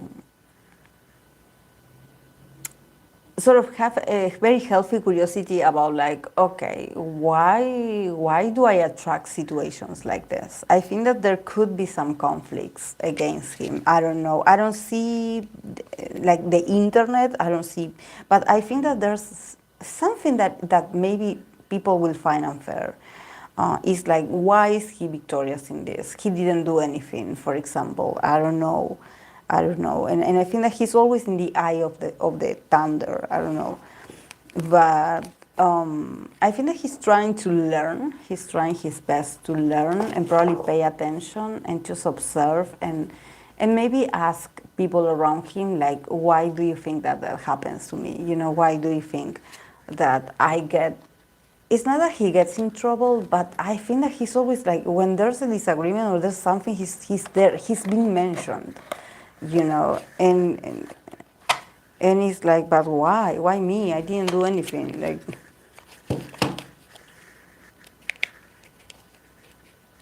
but what I can say is that he does give me that definitely, like any Taurus, he's inflexible. It's like you will not move him from where he is. It's like he will not fight you. He will not fight you or argue with you.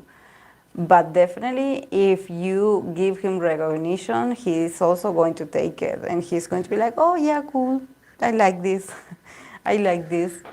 I like this feeling. Thank you. Like, the guy, like, he knows his worth. He's not going to be like, oh, no, please don't. Let's share this with others. No, he's like, okay, I deserve it.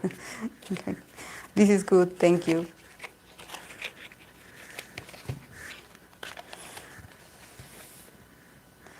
Fans like to see groups as friends, but treasure members are still co-workers, having to compete between each other for roles. T5 unit was literally picked by looks.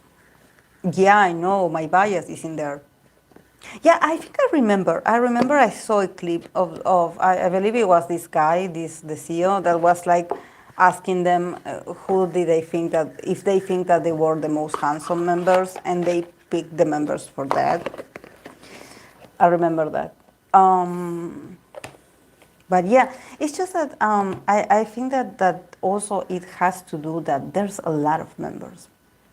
There's a lot of members. And there's a lot of like strong, you have to stand out in a group like that. Otherwise you wouldn't have a career. Like, you would get backlash because no one is talking about you. So you have to stand up. It's like you have to sort of fight for your way, fight for your place, because there's a lot of members. There's a lot of members. So, and you probably have like the ones that are already stable, the ones that will always get their place, and then there's the others that you have to, to not be forgotten, to be on the spotlight. Who is my bias? Kim Do-yeon.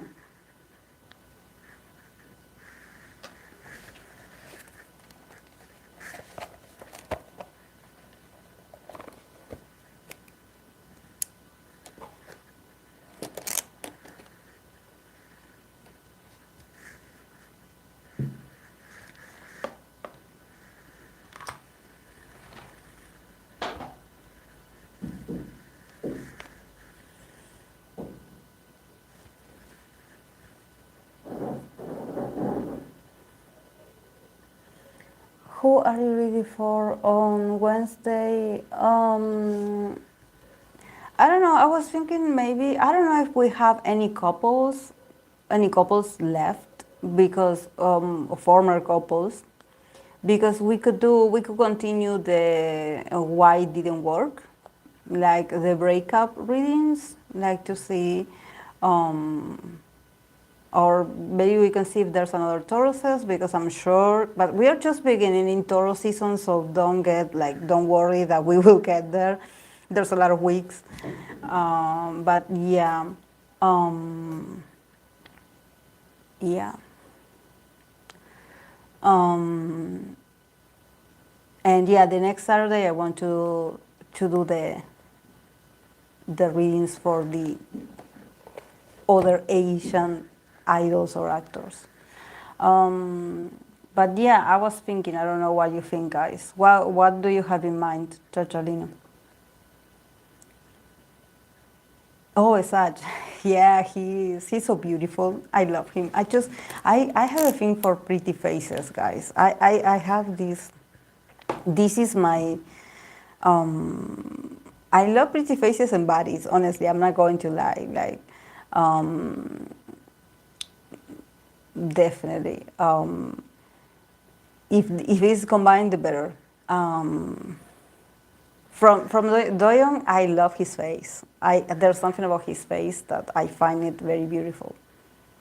Okay. Oh, my tablet just turned off. Um,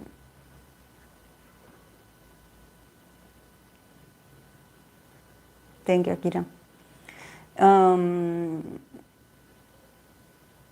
but yeah, he's a Sagittarius, moon in Aries, I believe. Moon in Aries. And I had been seeing him in the part 2 of Shining Solo, and he is such an Aries moon. He's such a fire placement guy, and I love it because it's so authentic. The way he stares at the girls is like, I love it because he's just authentic. He's looking at them, like he's looking at them, checking them out. I think that that's very valid. That's something that I want my bias to do.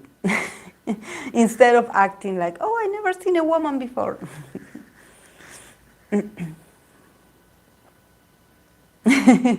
Yes, I'm excited about the other Asian people. But yeah, I say Asian people because, it could be different nationalities, so we'll see. I don't want to say, because if I say Chinese, they're all going to send Chinese options, and it's like, no, let's make it fun. Let's add Japanese, Thailand people, like maybe some Filipino idols as well. I mean, most people do, right? I do too, I'll admit. Yeah, but he's very fiery. Like, actually, like, this is my first time watching him talk and just interact, because I only, like, the first time I laid my eyes on him was during this T5 song of, how was it, the song? Move? And I saw him, and I was like, oh, he's so cute. Like, I love his face. Like, I love his face. Definitely, he has a very distinctive face. I love it. I love him. He's short. He's a short guy. He's a short guy, but his face is cute. It's cute.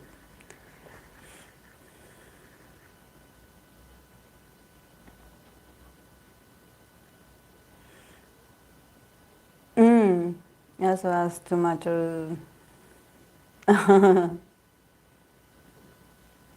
Yeah, also let's wait a bit for Taeyeon, because I read for her in this guy, so we have to wait a bit.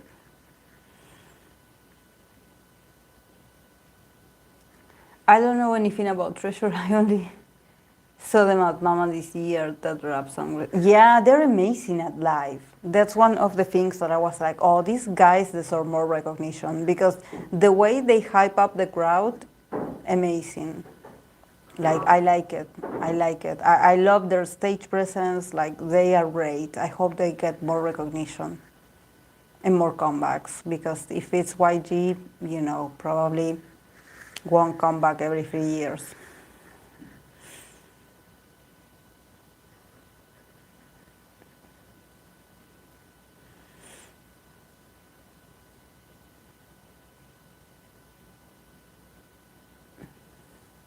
I funny worry fire sign.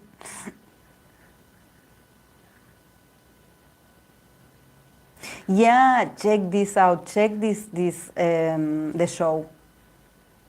The first part, maybe because my bias wasn't in it, so I was a bit annoyed. like because I wanted to see him, I wanted to observe him.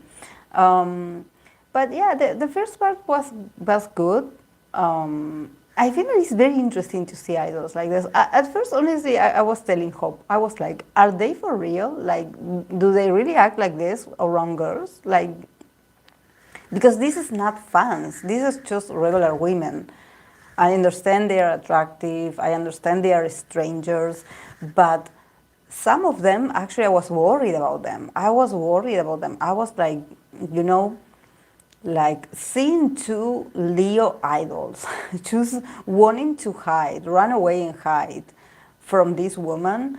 I was like, oh my God, like this is why it's necessary to somehow observe the whole beer chart, because what I saw from these guys, I was like, this is the least Leo attitude I ever seen.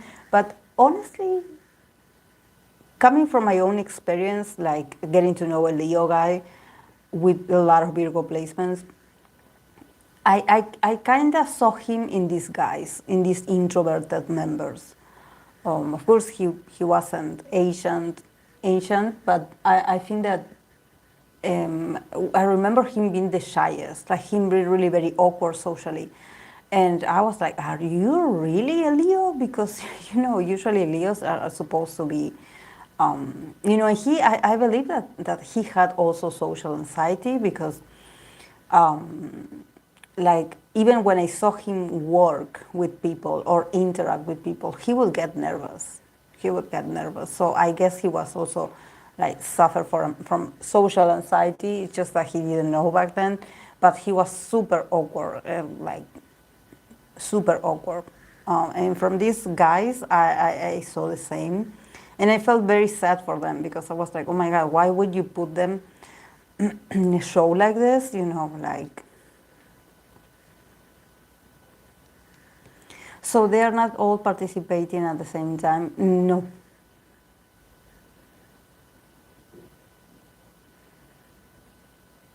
Mm. Mm. This show did not favor for some of them. Yeah. Yeah. Yeah. It's like it's, I don't know. For me, that I just see them like guys. Guys their age. I was like, really? You don't have the basic social skills of at least reading the room? Like, I don't know. I just discovered a new world. I was like, are these guys for real this shy? Like, are they really acting like this with this? And I feel that what I love actually is not just them, but I love the challenge that the girls brought to the show, because it's like the girls weren't going to give them or rate them or just give them a feedback of like, oh, you done great, no, the girls were really honest and they were rating them or giving them feedback accordingly to how it feels to interact with someone of your age or around your age, and and like, how did you make me feel? Like, did we talk? How many times did we talk? Did you look at me in the eye? Like, did you pay attention? Where were you? Like, because honestly, like, it's like, yeah, you can be famous, you can be an idol, but, we are interacting person to person. So it's not only good enough that you are famous. Like, you have to interact with me. And accordingly to how you do in the interaction with me, I'm going to say if it was positive or not, if you made me feel positive or not. I love it. YG idols train for many years and don't go to school. They'll miss many experiences. So they have certain age but not experiences. Yeah. But I was surprised, Fluffy. Not Fluffy, Akira. I sort of was surprised. I was like, are they really acting like this? I never seen like I never seen an idol be like. I remember seeing a show where it was like another idol or actor, and it was Jackson. Remember that when this girl, this boxer that was supposed to be like also his crush, she would enter the room and he would run away also from embarrassment and being shy and not wanting to talk to her, and he would hide and like he would run away from her as if she was the plague. And this is the thing, you know, that me from my social background point of view, like if a guy runs away from me like this, like there's no way I'm going to find that cute and be like, oh, it's because he's shy. He's running away from you as if you had leaves, or as if you were like, I don't know, like if you were wearing something contagious, or you know, if you had the rabies or something like that.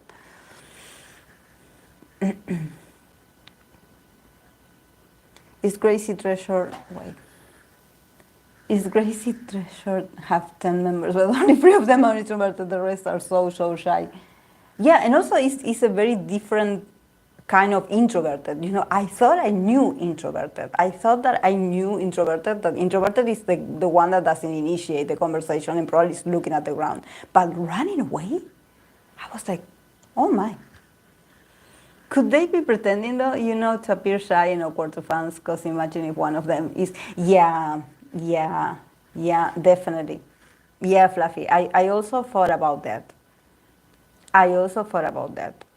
I think that there could be, yeah, definitely, because there's cameras. So definitely, I think that, you know, there's a level of like, yeah, you try to be shy, you know, do not be so eager to see them, you know. This is why I love my bias, because my bias definitely, he's looking at them, and I'm so happy because that's a typical fire sign attitude, you know. He's like, he's not like pretending like, okay, no, I'm not seeing that this beautiful woman is approaching me.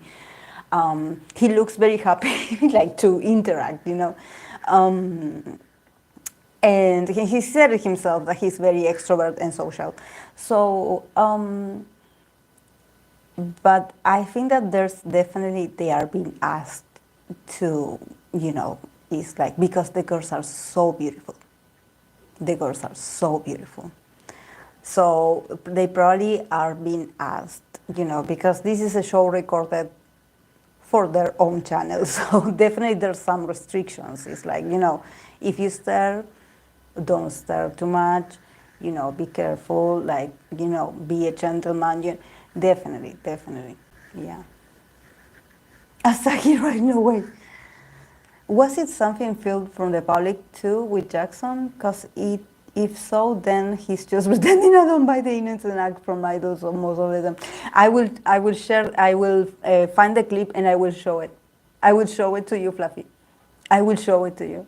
It's from a very long time. It's like from the beginnings of a Cat 7, I would say 2015.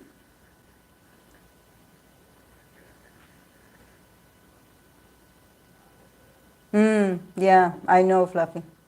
This what I was like reflecting as well. I was like, are they for real like this? Like, really? Because I was like, Doyeon is so fun. He's perfect for part 2. I'm like, wow. I'm like, and he's so like, I love the chemistry that he has with this one girl. I don't remember her name, but they look so good.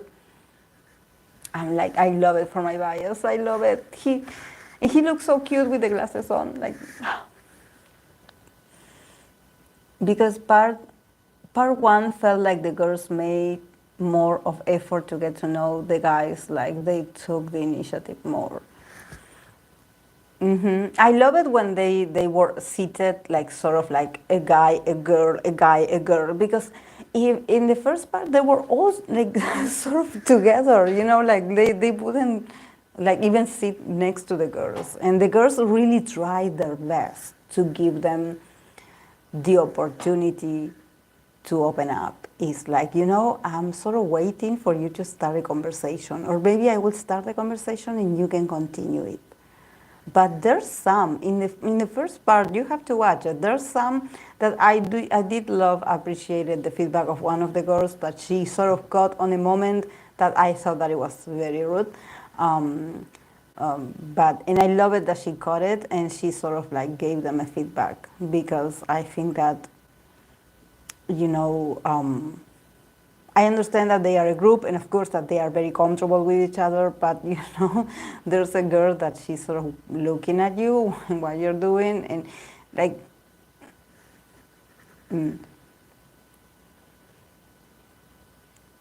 I remember Jackson in show running away from his crush, but this was probably scripted. Probably, yeah.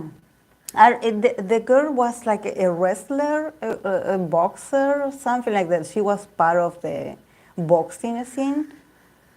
She was very famous. Yeah, see how he had like, yeah. Jackson literally brings a fan to stage. See his evolution? He has evolved.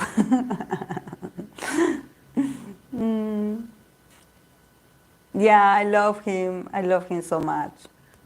I love him. Like I love my biases. Like I love to watch my biases like this, because I think that we can all laugh. Sometimes I think that it's so. It's not that big of a deal, guys. These are guys their age. I think that it's great to watch them perform and watch them, on the MVs. They look beautiful. They look like gods and goddesses. They're amazing. But I want to see them like a person. I want to see them being goofy. I want to see them make mistakes. I want to see them being flirtatious. I want to see them being courageous, and I want to see that. I think that this show that they did for Treasure is so good. Is so good because it's sort of teaching the guys some social social interactions if they don't have any. I think that it's a great learning, and I love it because I'm getting to know the members more for who they are, in this sort of a scenario, instead of like, oh yeah, because I did watch a video where he looked amazing.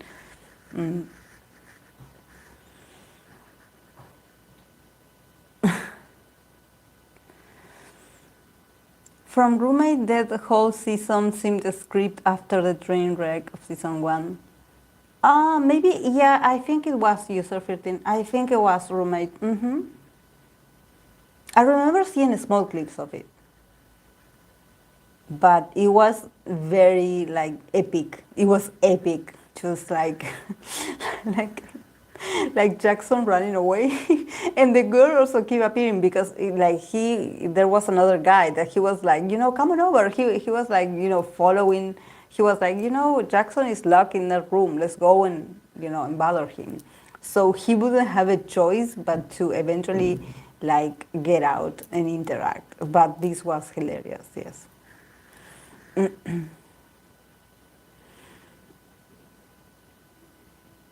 Yes, they already knew the show concept also. The previous members probably prepared them to save their faces a bit. Yeah, definitely. I think that the guys that enter in part 2 are much more like, are luckier, are more lucky.